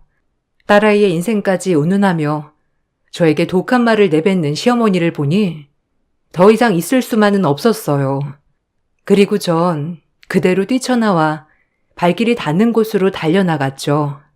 한참을 달리다 보니까 도착한 곳은 남편이 죽은 그 호숫가였네요. 그 호숫가 앞에서 얼마나 울었는지 남편도 원망스러웠어요. 왜 이렇게 저를 두고 먼저 갔는지. 마음 같아선 당장 그 강물에 뛰쳐 들어가고 싶은 심정, 딸아이의 얼굴을 생각하며 참고 또 참았습니다. 얼마나 울었을까요? 한참을 울고 정신을 차려보는데 호숫가에서 꿈틀꿈틀 무엇인가 한참 보니 웬 붕어 한 마리가 꿈틀대면서 얼굴을 내밀고 있었죠. 그리고 뻐끔뻐끔 그러다 그 근처를 맴도는 거였어요. 꼭 저를 위로해 주듯이. 한참 울다 그 붕어를 보며 멍을 때리는데 그 근처 흙더미에 USB 하나를 발견했습니다. 자세히 보니 죽은 남편이 항상 가지고 있던 USB였고요. 여기서 이걸 떨어뜨렸구나 하고 챙겼네요. 그리고 정신을 차리고 집으로 돌아와 남편의 USB를 보니 거기엔 어마어마한 것들이 숨겨져 있었습니다. 그것은 시댁의 사업체에 불법으로 납품하는 거래처와 횡령 금액 등이 상세하게 엑셀로 정리되어 있었네요. 이런 어마어마한 것을 숨기고 어떻게 살고 있었는지 대부분 아주버님이 저지르신 일이더군요. 남편은 그걸 하나하나 저장해두고 있었고요. 아마 남편이 죽기 전 아주버님과 회사에 불만이 아주 많은 것 같았어요. 살아있을 때 지나가는 말로 가볍게 요즘 회사가 내 마음처럼 안 된다 이런 말을 자주 했었거든요. 이런 걸 저장해둔 남편을 보며 눈물이 났어요. 누구 하나한테 기댈 곳도 없이 혼자 이걸 숨기고 얼마나 괴로웠을지. 아마도 이걸로 나중에 법적으로 제지를 하려고 했던 모양이더군요. 홀로 외로이 싸움을 해왔을 남편을 생각하니 마음이 아팠고요. 시부모님의 사업체가 그리 투명하지 않은 것을 알고 있었지만 이렇게까지 불법들을 저지르고 있는 것을 보니 기가 막혔습니다. 그리고 이것을 검사로서 그냥 보고만 있는 것은 아니라는 판단이 섰고요. 그리고 전 판을 짜기 시작했습니다. 매일같이 딸을 가지고 협박하는 시부모님, 그리고 비꼬는 형님, 딸을 못 볼 수도 있다는 생각에 항상 초조하게 지내온 날들을 생각하며 복수의 칼날을 갈았습니다. 그리고 회사에 복직을 신청했어요. 그리고 딸을 데리고 독립할 준비를 했고요. 일하는 법원 근처에 작은 아파트를 하나 분양받고 딸과의 새 출발 준비를 했어요. 이렇게 쉬웠던 일을 마음 먹기까지 쉽진 않았지만 무엇이든 맞서 싸우겠다 생각하고 각오했네요. 그리고 복직 후 시부모님 회사에 소장을 전달했습니다. 시부모님은 난리가 나셨고 찾아오셔서 저에게 입에 담지도 못할 욕을 하며 또다시 딸아이로 협박을 하기 시작했죠. 익숙했습니다. 다 각오를 했거든요. 내가 너 이럴 줄 알았다. 언제든 우리 뒤통수 칠 생각만 했지, 니녀는? 너 내가 가만둘 줄 알아? 검사라고 데려와서 집에 도움될 것 같아 오냐오냐 했더니 집에 도움은 안 돼. 제 남편도 잡아먹어. 이제 우리한테 칼을 꽂아? 네가 그러고도 인간이야? 말씀은 바로 하셔야죠, 어머님. 모욕죄로 콩밥 드시고 싶지 않으면 이쯤 그만하세요. 그리고 이제 이서 가지고 협박도 그만하시고요. 정당히 경찰 조사 받으세요. 그게 제가 드릴 수 있는 선물이네요. 더 이상 꼼수 쓰지 마시고요. 그리고 이서 문제는 법으로 해결할게요. 얼마가 걸리든 싸울 거네요. 이제 더 이상 안 당해요. 애초부터 진영 씨 사망보험금 때문에 발 묶어두신 거 알고도 참은 거예요. 그리고 이서 자꾸 데려가려고 하신 것도 돈 때문인 거 다 알고요. 어머니, 진영 씨가 보면 어떻겠어요? 안 그래요? 정신 차리세요. 이 미친 것이 나를 가르치네. 가방끈 좀 길면 다냐? 내가 검사한테 덕보려다 검사한테 뒤통수를 맞을 줄이야. 아주 못된 것. 아니, 동서, 제정신이야? 감히 우리 집을 상대로 지금 뭐 하겠다는 거야? 이제 남이라 이거야? 너, 내가 알아봤어. 그 입 좀 닫으세요. 아주버님 깜빵 보내기 싫으면 다 아주버님이 이렇게 저지른 거 알고 있어요. 알아요? 그리고 어머님한테 제대로 설명해 주실래요? 지금은 저한테 욕할 게 아니라 빌어야 할 때라고? 이서 가지고 협박 그만하시고요. 돈에 눈먼 인간들 같으니라고. 뭐? 너 누구한테 지금 이래라 저래라야? 너 내가 오늘 가만두나 봐. 어디 잘난 척이야 지금? 천한 것이? 형님은 그 말이 끝나고 뺨을 날렸네요. 어이가 없던 순간도 잠시 저도 똑같이 뺨을 때렸습니다. 그리고 서류 더미를 얼굴에 날려버렸죠. 그리고 소리치는 시어머니와 형님을 뒤로한 채 제 일하는 사무실로 들어왔어요. 그리고 고소장을 추가했네요. 괘씸죄를 추가해버리고 그렇게 고소장을 또 하나 날렸어요. 시댁은 한바탕 뒤집어졌고 저를 가만 안 두겠다고 일을 가는 상황이 됐고요. 하나도 무섭지 않았습니다. 저와 제 딸아이만 잘 살 수 있으면 그걸로 되니까요. 그렇게 아주버님은 소환 명령이 떨어져 담당 수사관에게 조사를 받게 되었죠. 그리고 본격적으로 수사 착수에 들어갔네요. 시댁은 횡령과 불법 거래 등을 하여 아주버님이 불구속 입건되셨고 결국 징역을 가셨어요. 그리고 엄청난 벌금을 물게 되었죠. 그리고 제 딸아이 건에 대하여 법적 다툼을 진행했습니다. 당연히 법은 제 편이었고요. 친모가 살아있고 친모에게 친권, 양육권이 가는 건 당연하니까요. 그렇게 깔끔하게 모든 것을 끝을 내고 딸과 새 출발을 시작했습니다. 이렇게 쉬웠던 일을 미련하게 시간을 허비한 느낌이기도 하지만 시댁에 있으면서 여러 가지 많이 배웠네요. 제 딸아이는 저만 지킬 수 있다는 것을요. 그리고 분명 죽은 남편도 이 모습을 보면 잘했다고 해줄 게 뻔했으니까요. 그렇게 모든 싸움을 마무리 짓고 살아가고 있습니다. 가끔 딸아이가 크는 모습을 보며 남편이 사무치게 그립기도 이 모습을 같이 보면 얼마나 좋을까 싶어 눈물이 나기도 하고요. 그래도 남편과 꼭 닮은 딸아이를 보면서 항상 힘을 내고 있어요. 그리고 제 딸아이가 언젠간 어른이 되어 엄마 고맙다고 한마디만 해준다면 이 거친 세상 정말 살아온 보람을 느낄 것 같네요. 지금은 많이 괜찮아졌지만 아직도 남편이 혼자 회사에서 힘들었을 생각, 저희 가족을 위해 참아왔던 생각, 그리고 딸아이를 그렇게 보고 싶어 했던 마음을 생각하면 많이 아프네요. 그럼에도 저에겐 긍정적인 제 딸, 하나밖에 없는 딸을 꼭 잘 키워내리라 다짐해 봅니다. 언젠가 남편을 다시 만난다면 남편이 저에게 이 세상 정말 잘 살아왔다고 고생했다고 한마디쯤은 해주겠죠.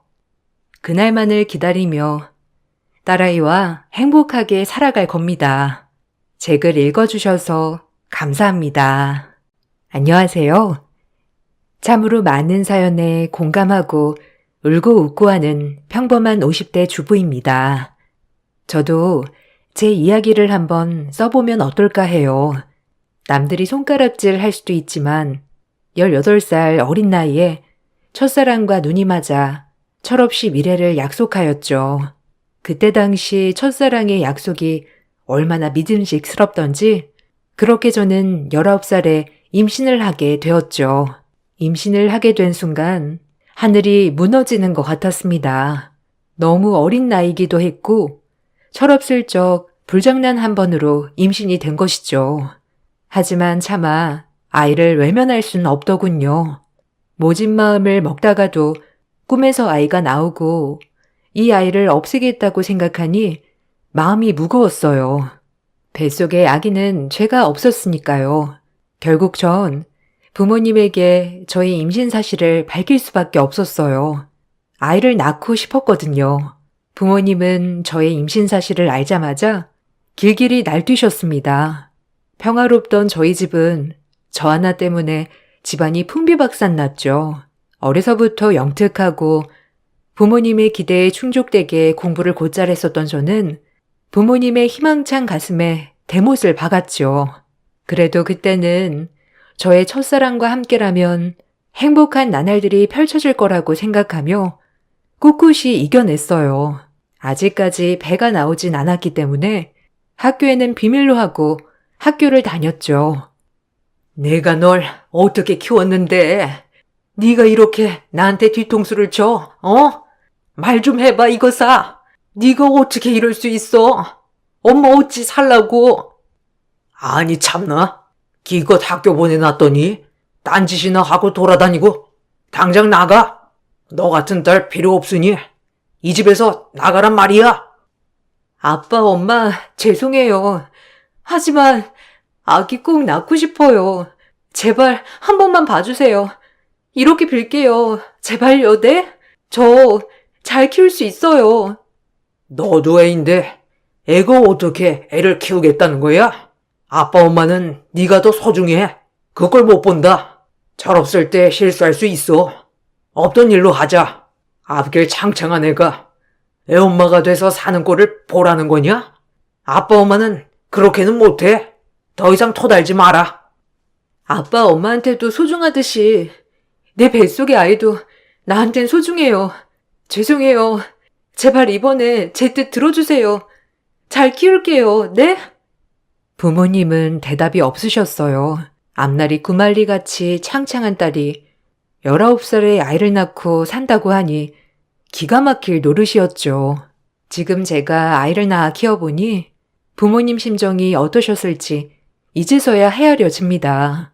엄마는 저를 끌고 병원에 가서 아이를 당장 지우자며 재촉하셨고, 그런 저는 도망을 칠 수밖에 없었어요.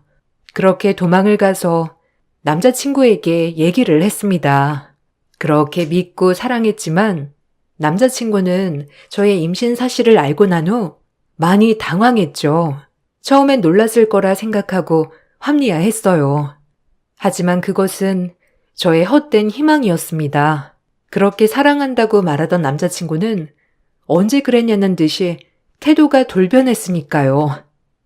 뭐? 임신? 확실한 거야? 아니, 제대로 확인해 봤어? 아, 갑자기, 진짜 어떡하지? 부모님한테도 말씀드렸어? 엄마 아빠는 알고 계셔. 당장 그놈 데려오라고 난리지. 너도 빨리 부모님한테 말씀드리는 게 나을 것 같은데, 안 그래? 뭐? 안 돼. 우리 엄마 아빠 알면 나 죽어, 진짜. 우리 아빠가 얼마나 엄한데. 일단 좀 생각해보자. 어떻게 해야 하는지. 언제까지 숨길 거야? 난 이 애 낳을 거야. 그리고 마음먹었어. 너랑 나랑 힘을 합치면 누구보다 좋은 부모로 살 수 있어. 난 지금 아빠가 되고 싶지 않아. 그땐 내 실수였어. 그러니까 다시 생각해보자. 아니, 일단 생각할 시간을 좀 갖자. 아이가 무슨 죄야? 너랑 나랑 저질렀으면 책임을 져야지, 안 그래? 좋게 생각해. 우리 아이잖아, 어? 너만 믿고 있을게. 제 기대와는 달리 남자친구는 오히려 실은 내색이었어요. 그때 당시 너무나도 사랑했지만 저런 모습을 보는 게 마음이 아팠죠. 하지만 아이는 포기할 수 없었기에 저도 완강하게 밀어붙였어요. 꼭 양가 부모님들한테 말씀드리고 합법적으로 낳고 싶었거든요. 남자친구는 조금만 기다려달라고 했지만 돌아오는 대답은 미안하다였죠. 절망스러웠어요. 하루가 다르게 배는 불러오는데 대책이 없었으니까요. 저희 집에서는 절대 낳는 것은 안 된다고 길길이 날뛰시고 믿었던 남자친구마저 저에게 힘이 되어주지 않았어요. 저 혼자 아이를 지켜야 했습니다. 실수는 했지만 책임을 지고 싶었어요. 그리고 차마 이렇게 뱃속에 있는 아이를 지울 순 없었으니까요. 아무래도 안 될 것 같아. 말하려고 몇 번이나 용기 내 봤는데 진짜 아닌 것 같아. 미안한데 우리 이 아이는 지우자. 뭐?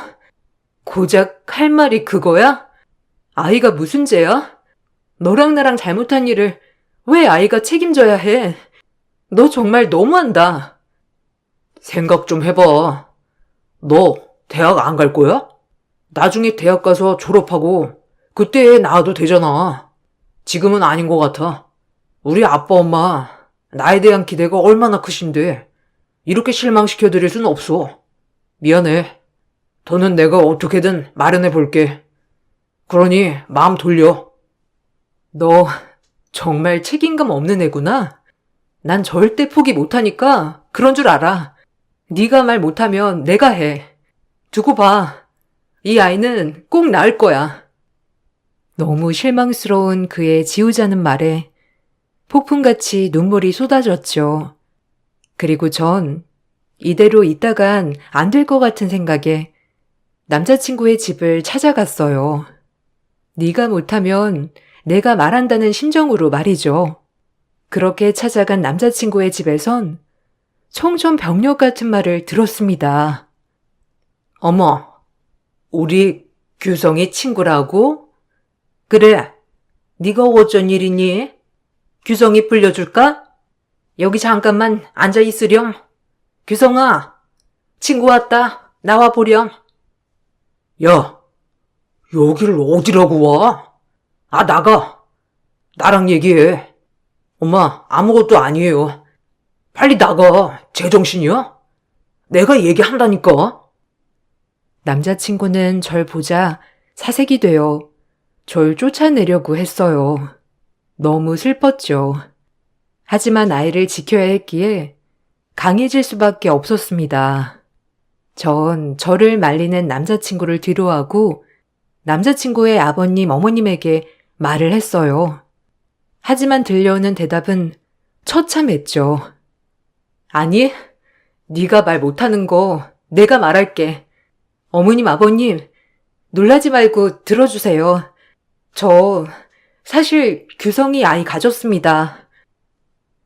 뭐? 규성아, 네가 말해보렴. 이 학생이 뭐라고 하는 거니? 지금 제정신이야? 아니지. 네가 말해봐. 말이 되는 소리를 해야지. 아, 진짜. 죄송해요, 엄마. 어쩔 수 없었어요. 최대한 엄마 아빠한테 피해 안 끼치게 해결하려고 했는데 죄송해요. 참나, 기가 막혀 말이 안 나오네. 그게 규성이의 애라고 확신할 순 있고 우리가 그걸 어떻게 믿지? 우리 아들은 그럴 리가 없는데. 네? 말씀이 지나치세요. 이규성, 너 말 좀 해봐. 어떻게 네가 나한테 그럴 수가 있어? 이런 말을 내가 듣고 있어야 하는 거야? 어디서 남의 씨인지도 모르는 애를 패고 와선 뭐? 감히 우리 집에 들어와 내 아들 애를 가졌다고? 우리 집이 어떤 집안인데? 어떤 집안인 게 중요한가요? 팩트는 규성이 아이를 가졌고 이야기를 해야 할 것 같아서 온 건데 어떻게 그렇게 말씀하실 수 있어요? 우리 집안이 대대로 의사 가문이다. 규성이도 곧 의대에 진학할 거고 우리 아들 발목 잡지 마라. 아이는 지워라. 돈은 대주마. 그렇게는 못해요. 어떻게 그러실 수 있어요? 이규성, 너도 진짜 비겁하다. 이 애가 네 애가 아니야? 네 입으로 말해봐. 남자친구의 아버님 말은 충격적이었죠. 자기 아들은 그럴 리가 없다며 어디서 남의 애를 베놓고 뻔뻔하게 따지는 거냐고 했어요. 아이를 지우라고 강요했습니다. 더 이상 이 집에 있는 건 무리라고 판단되어 뛰쳐나왔죠. 남자친구는 그런 저를 따라오기는커녕 부모님 눈치만 보고 있었고요. 절망스러웠어요. 19살에 환영받지 못하는 아이를 가졌고 손가락질 받고 비난받을 일인 건 맞지만 아이 하나를 책임지기가 이렇게 어렵다뇨. 정말 속상했어요. 남자친구의 집을 나와 터덜터덜 걷다 집 앞에 도착하여 한참을 울었어요. 문득 뒤에 인기척이나 뒤돌아보니 조용히 저희 아빠가 저를 쳐다보고 계셨어요. 아빠의 얼굴을 보자마자 얼마나 눈물이 흐르던지 죄송한 마음과 무서운 마음이 공존하여 아이처럼 엉엉 울어버렸습니다. 아빠는 그런 저를 안아주셨어요. 너를 낳고 얼마나 기쁘던지. 아마 그날은 내 인생에서 최고로 기쁜 날이었다. 오늘이 최고로 마음 아픈 날이고 남자친구네는 뭐라고 하니? 얘기는 했니? 아마 그 집 부모들도 받아들이기 쉽진 않을 거야. 꼭 아이를 낳아야겠니? 그럼 당장 졸업은? 남자친구네 집에서도 반대해요. 아이는 꼭 낳고 싶어. 내가 책임져야지, 안 그래요? 안 그럼 너무 불쌍하잖아. 네 눈에서는 지금 눈물이 나지? 아빠 눈에서는 지금 피눈물이 난다. 너도 네 애 낳아봐. 어떤 기분인지 잘 알 거야. 추우니까 들어와. 아빠의 피눈물 한마디에 와락 무너졌어요. 세상에서 이런 불효가 어디 있을까요? 하지만 저도 저를 어찌할 순 없었고요. 그리고 남자친구의 집에서 반대를 한다고 하자 아빠는 표정이 많이 어두워지셨어요.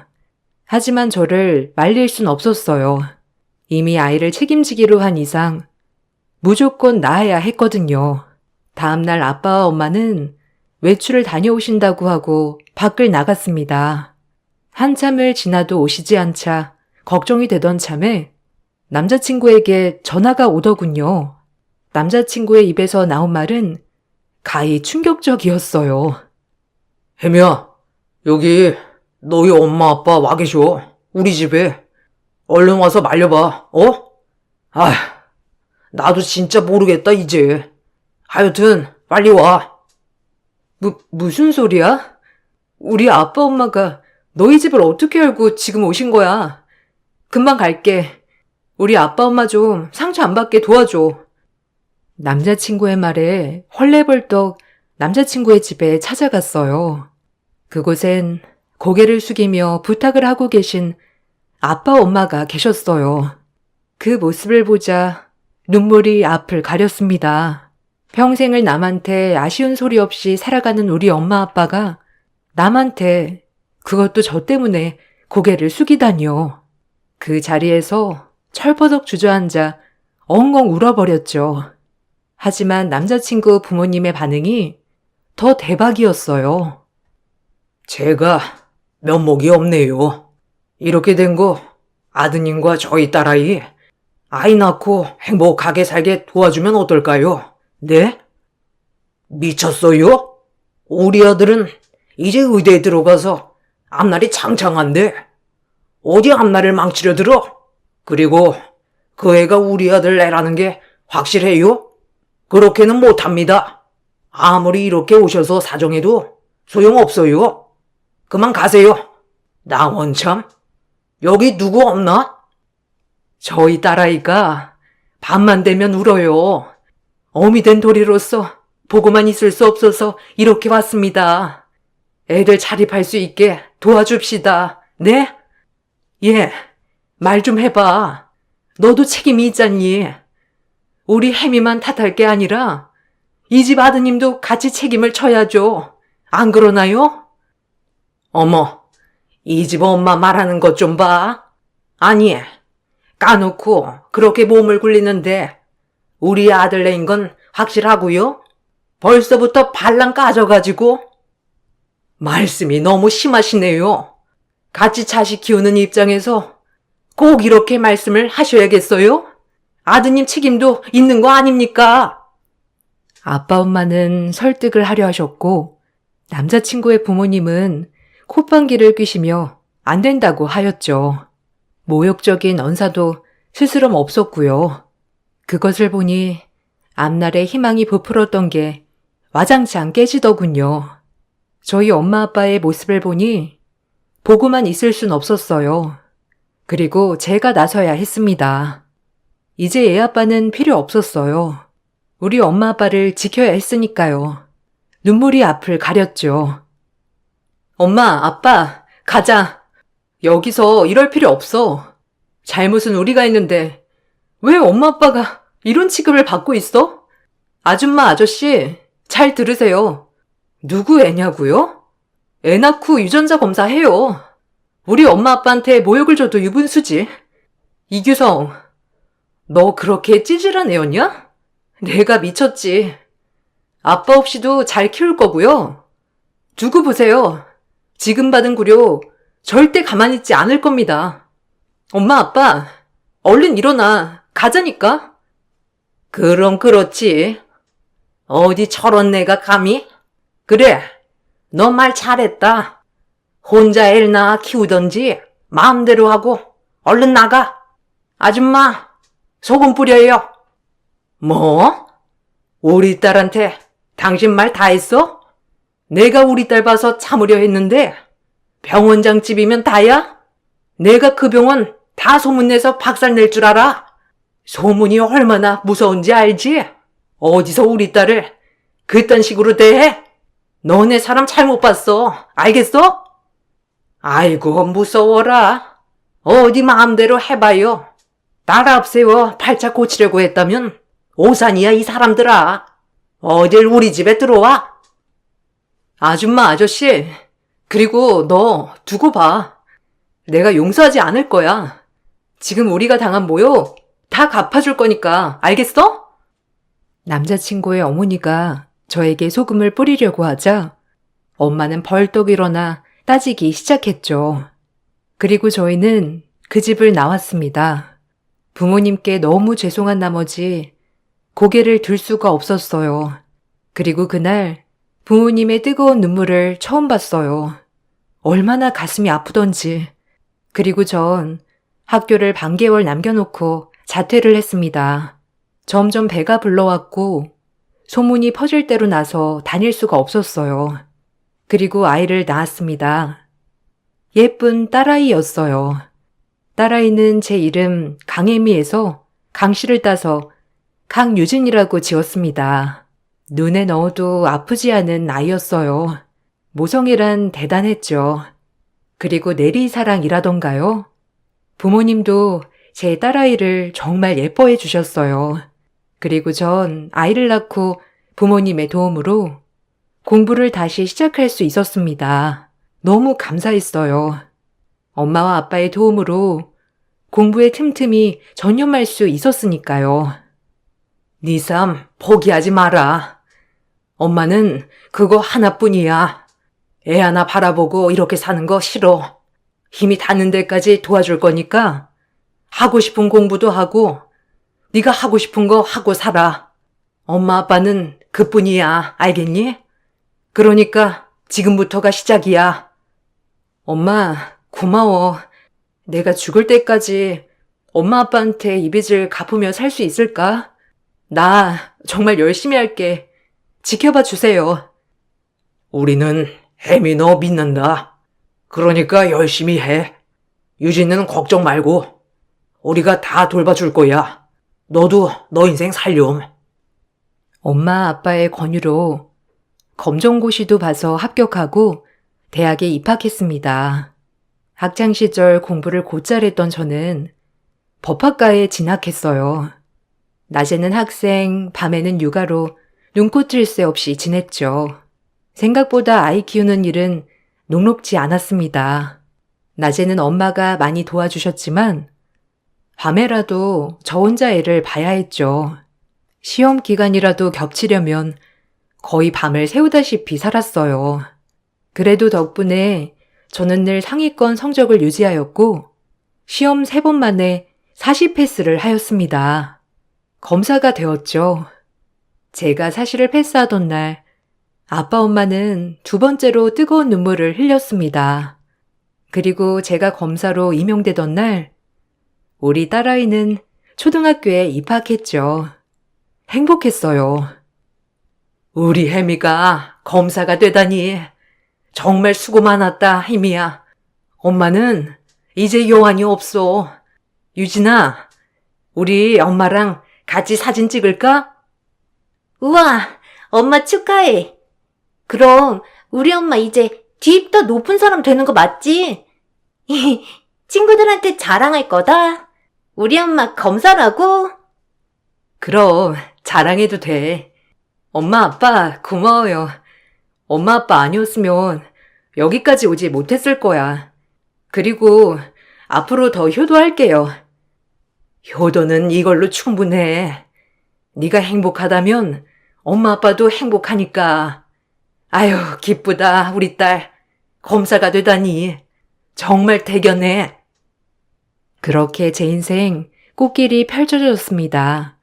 미혼모라고 손가락질하던 사람들도 검사가 되자 태도가 돌변했죠.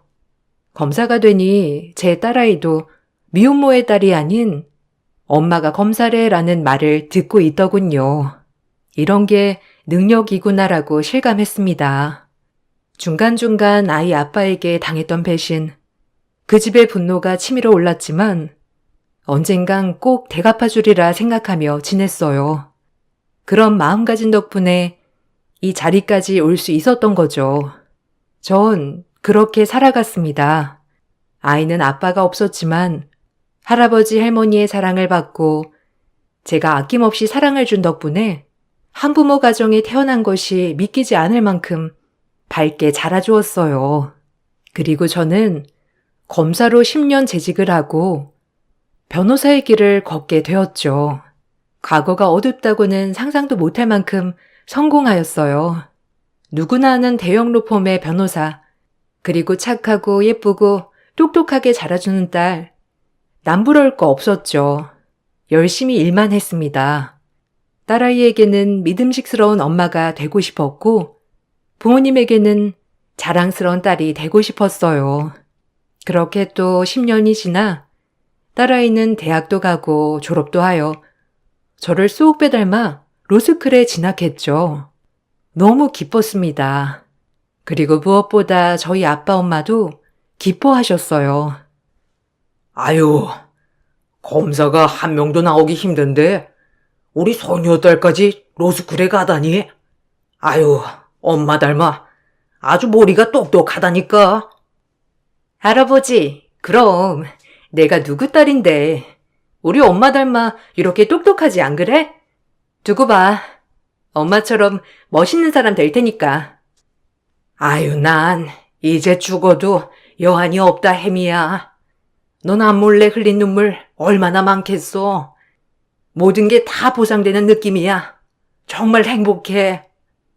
그렇게 저희 집은 행복했어요. 그렇게 행복을 뒤로한 채 전 제자리를 찾으며 일을 해나갔죠. 어느 날 의료 소송건이 저에게 들어왔더군요. 소장을 보니 피의자가 이규성으로 되어 있더라고요. 갑자기 심장이 부들부들 떨렸습니다. 내가 아는 의사 이규성이 맞는다면 바로 유진이 아빠였던 것이죠. 피해자를 만나 자초지정 설명을 들어보니 의료가실로 인한 척추 손상이었죠. 하지만 사실 의료소송을 피해자가 이기긴 쉽지 않았지만 전 흥미가 생겼어요. 28년 만에 복수할 기회였으니까요. 소송 준비를 해보니 아주 엉망이었습니다. 병원 자금 세탁에 비리에 대리수술에 이건 뭐 불법 천지였죠.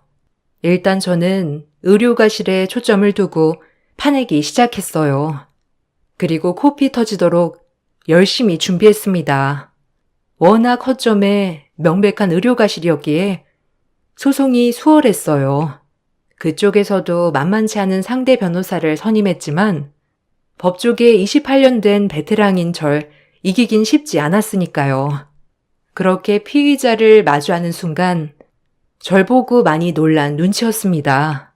그 남자는 한눈에 봐도 욕심이 많이 찬 모습. 하지만 19살 이목구비는 그대로 가지고 있었죠. 한눈에 봐도 알아볼 수 있더군요. 그 역시도 절 한눈에 알아봤고요.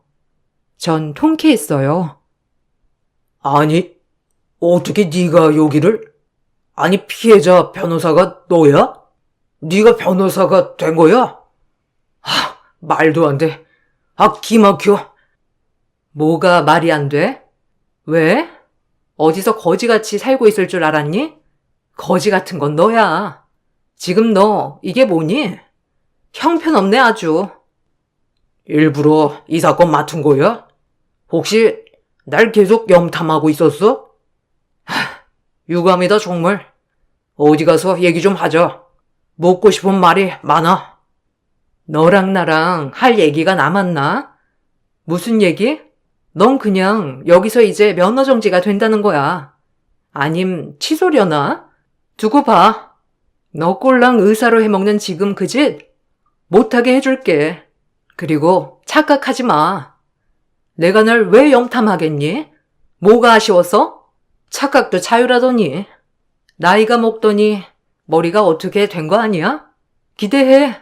내가 어떻게 싸우는지. 이번에 피해가기 어려울 거야. 그동안은 돈만 주면 다 해결됐겠지? 이번엔 어림없어. 너희 집 3대째 의사 가문이라고 너네 엄마가 그렇게 목 놓아 노래노래 부르더니 별거 아니다 정말. 뭐? 네가 나를 따라다니지 않고서야 어떻게 변호사가 돼? 너 그때 애 낳고 그냥 자칫 감춘 거 아니었어? 근데 여길... 저의 말에 그는 말이 없었죠. 생각이 많아진 듯 보였습니다. 얼마나 통쾌하던지 아주 고소했어요. 그리고 변호사를 하기 잘했다고 생각했죠. 그리고 계속 소송을 이어가던 중 알면 알수록 웃기더군요. 척추 손상 사례가 너무 많더라고요. 병원을 파내기 시작했습니다. 아이의 친아빠는 수술을 의료인이 아닌 자에게도 시킨 대리수술 사례도 있었고요. 정말 악질이었죠. 본인은 편하게 있겠지만 그 수술을 받은 환자는 무슨 죄겠어요? 전 부들부들 떨렸습니다. 마음속엔 정의감이 불타올랐죠. 너희 집 싹 다 엮어 다신 수술실 못 들어가게 해주마라는 생각으로 제 영혼을 갈아 넣었어요. 그리고 소송을 계속 준비해 나갔습니다. 결론은 대리수술 의료과실이 인정돼 아이 아빠는 면허가 취소되었죠. 통쾌했네요. 피해자에게 연신 감사하다는 인사를 받고 퇴장하려는데 아이 아빠가 절 붙잡더군요. 무슨 얘기를 하나 들어나 보자 해서 따라갔습니다. 역시는 역시였지만요. 너 일부러 그런 거지? 꼭 대리수술권도 엮어야 했어? 이건 의료과실의 문제지. 대리수술 문제가 아니었다고. 너같이 양심 없는 게 의사를 하면 되겠니? 돈에 눈이 멀어 똥인지 된장인지 구분도 못하는 게 반성 좀 해. 기껏 잘 살 거라고 다 버리고 떠났으면서 고작 한다는 게 의사 면허 취소? 참나 창피하다 진짜. 너랑 말 섞는 것도 불쾌해 알아? 그때의 안갚음을 지금 하려고 나한테 이러는 거야? 내가 낳지 말자고 했잖아. 자기가 고생 자초해서 낳았으면서 날 왜 원망해? 넌 생명이 우스워? 어디서 그때 얘기를 꺼내? 네가 감히? 할 땐 좋았으면서 책임은 못 지겠다. 너 지금 의료과실도 그때랑 다를 게 뭐니? 너가 저지른 짓 똑똑히 그 책임 묻겠다는 뜻이야. 넌 콩밥 안 처먹인 것만으로도 감사하게 생각해. 너네 집 가진 거 돈밖에 없잖아. 지금부터라도 너 때문에 척추 손상된 사람들한테 회개하며 살아. 알겠어? 다신 수술한다 뭐한다 깝죽대지 말고 이 양심 없는 놈아. 내가 그때 미쳤었지. 너란 놈을. 너 지금 나이 든 네 모습 얼굴에 심술이 그득그득해. 알아? 거울 좀 봐. 무섭다 얘. 정 그렇게 자리를 빠져나왔어요. 통쾌했습니다. 의사가 됐을 줄은 알았지만 이렇게 형편없는 인간이 됐을 줄로는 상상도 못했는데 아이 아빠인데 저런 모습을 보니 화가 났죠. 그렇게 사무실에 들어와 밀린 업무를 하려는데 모르는 번호로 전화 한 통이 왔어요. 딱 봐도 불길한 예감. 전화를 받자마자 다짜고짜 소리치는 목소리. 그 여자였습니다. 이규성의 어머니, 나에게 모욕을 준. 거기에 강혜미 전화 맞죠? 나 규성이 엄이다. 당장 만나. 얘기할 게 있는 것 같은데 내가 네 사무실로 가마. 사무실은 규성이한테 들었어. 네? 무슨 말씀이세요? 여기가 어디라고 아줌마가 함부로 와요? 28년 만에 전화해서 매너하고는 전 할 말 없습니다. 전화를 끊었는데 1시간 후 비서에게 누가 나를 급히 찾는다는 말에 로비로 나가보니 28년 전 표독하기 짝이 없던 아줌마더군요. 표정은 잔뜩 상기되어 저를 찾았습니다. 아마도 아들 의사면허 취소건으로 절 탓하려 온 것 같았어요. 어이가 없었죠. 참 입도 싸다고 생각했어요. 그새 그걸 지엄마한테 이르는 꼬락서니 하고는 아주 웃겼죠. 그리고 오히려 잘됐다 생각했어요. 제가 분명 할 말 없다고 했을 텐데 여기가 어디라고 옵니까? 전 당신이랑 할 말 없어요. 알아요? 그동안 아주 이갈고 잘 살았더구나. 그래, 이제야 속이 좀 풀리니? 네가 감히 우리 집 3대째 의사 가문을 끊어놔? 아줌마네 3대고 4대고 저 관심 없고요. 혈압 올라가시기 전에 그냥 집으로 돌아가세요. 전 할 얘기 없으니까 아셨어요? 아님 미련을 못 버린 거냐? 그렇게 우리 집에 못 들어와서 안달을 떨더니 아직까지 규성이 못 잊은 게야? 이렇게라도 붙잡고 싶었니? 옛다. 이거 먹고 네 딸년 앞세워 쳐들어올 생각 마라. 그리고 항소할 거야. 알겠어? 네가 지금 이러는 것도 다 우리 규성이 못 잊어서 그러는 것 같은데 더 이상 말은 안 하마. 언감생심도 유분수지. 아무리 변호사라도 넌 안 돼. 알겠어? 이 아줌마가 진짜 미쳤네. 여기서 쫓겨나고 싶어? 어디다 대고 와서 행패야. 배운 것도 없이 무식하게 말이야. 남자 쪽 어머니가 허공에 던진 건 100만 원이었죠. 기가 막혀 웃음이 나오더군요. 돈을 다시 던지려고 하는데 뒤에서 누군가가 달려오더니 남자 쪽 어머니를 밀쳤습니다. 놀라서 보니 저의 딸이었네요. 저와 같이 집에 가려고 로비에서 절 기다리는데 제가 그 아줌마에게 당하는 모습을 보고 말았던 거죠.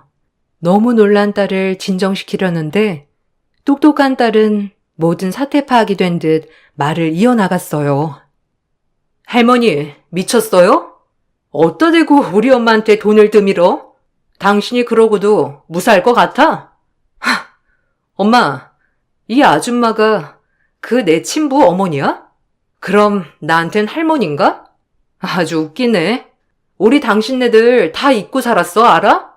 도끼병도 가지각색이지. 할머니, 정신 차려요. 나 졸업하면 검사 될 거야. 그래서 당신네 병원만 노릴 거야. 얼마나 세금 세탁을 더럽게 하는지. 내가 당신네 병원만 쫓아다닐 거니까 기대해. 3대째 의사 가문? 웃기고 앉았네. 얼어 죽었다. 좀만 기다려요. 할머니 살아있을 때 압수수색 해줄 테니까. 아니 너 이 아이냐? 그때 낳은 딸이 이 아이야? 참 기가 막혀.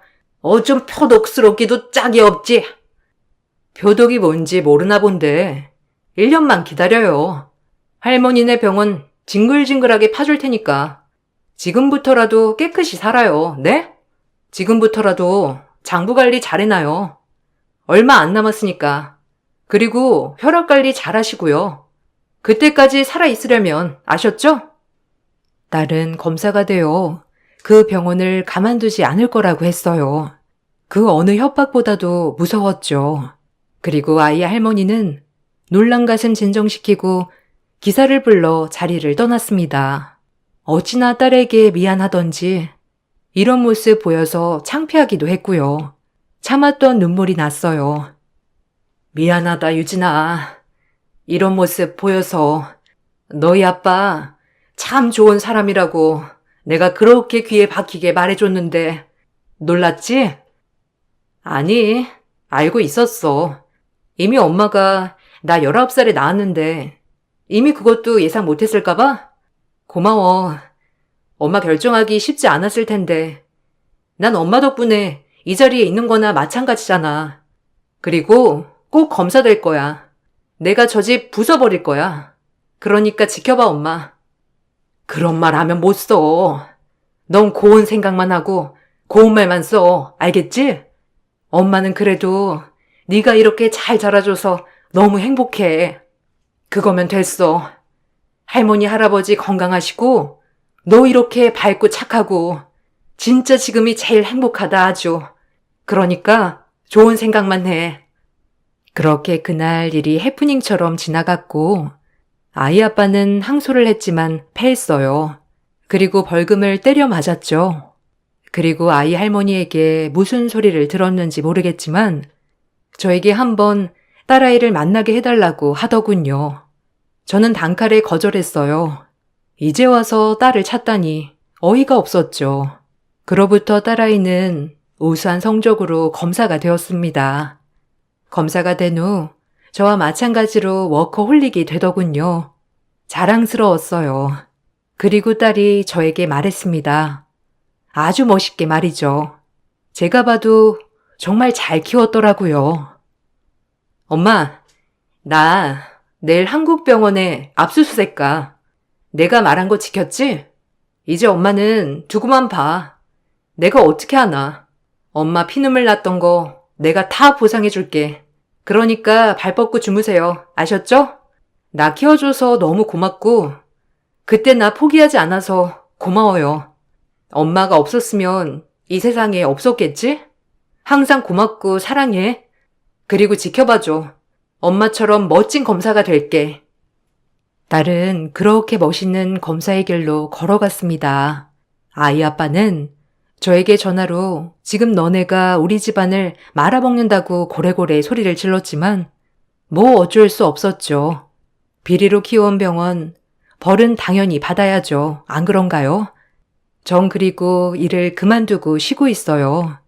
한평생 딸한테 일하는 모습만 보여줬는데 이제는 일하는 딸을 집에서 뒷바라지하는 엄마로 살고 있죠. 젊어서 뭐가 그렇게 바빴는지 한 번도 제대로 챙겨준 적이 없었거든요. 낳기만 했지 이제서야 제대로 챙겨주고 있답니다. 처음으로 일이 아닌 엄마의 노릇을 하려고 하니 이것도 재밌더라고요.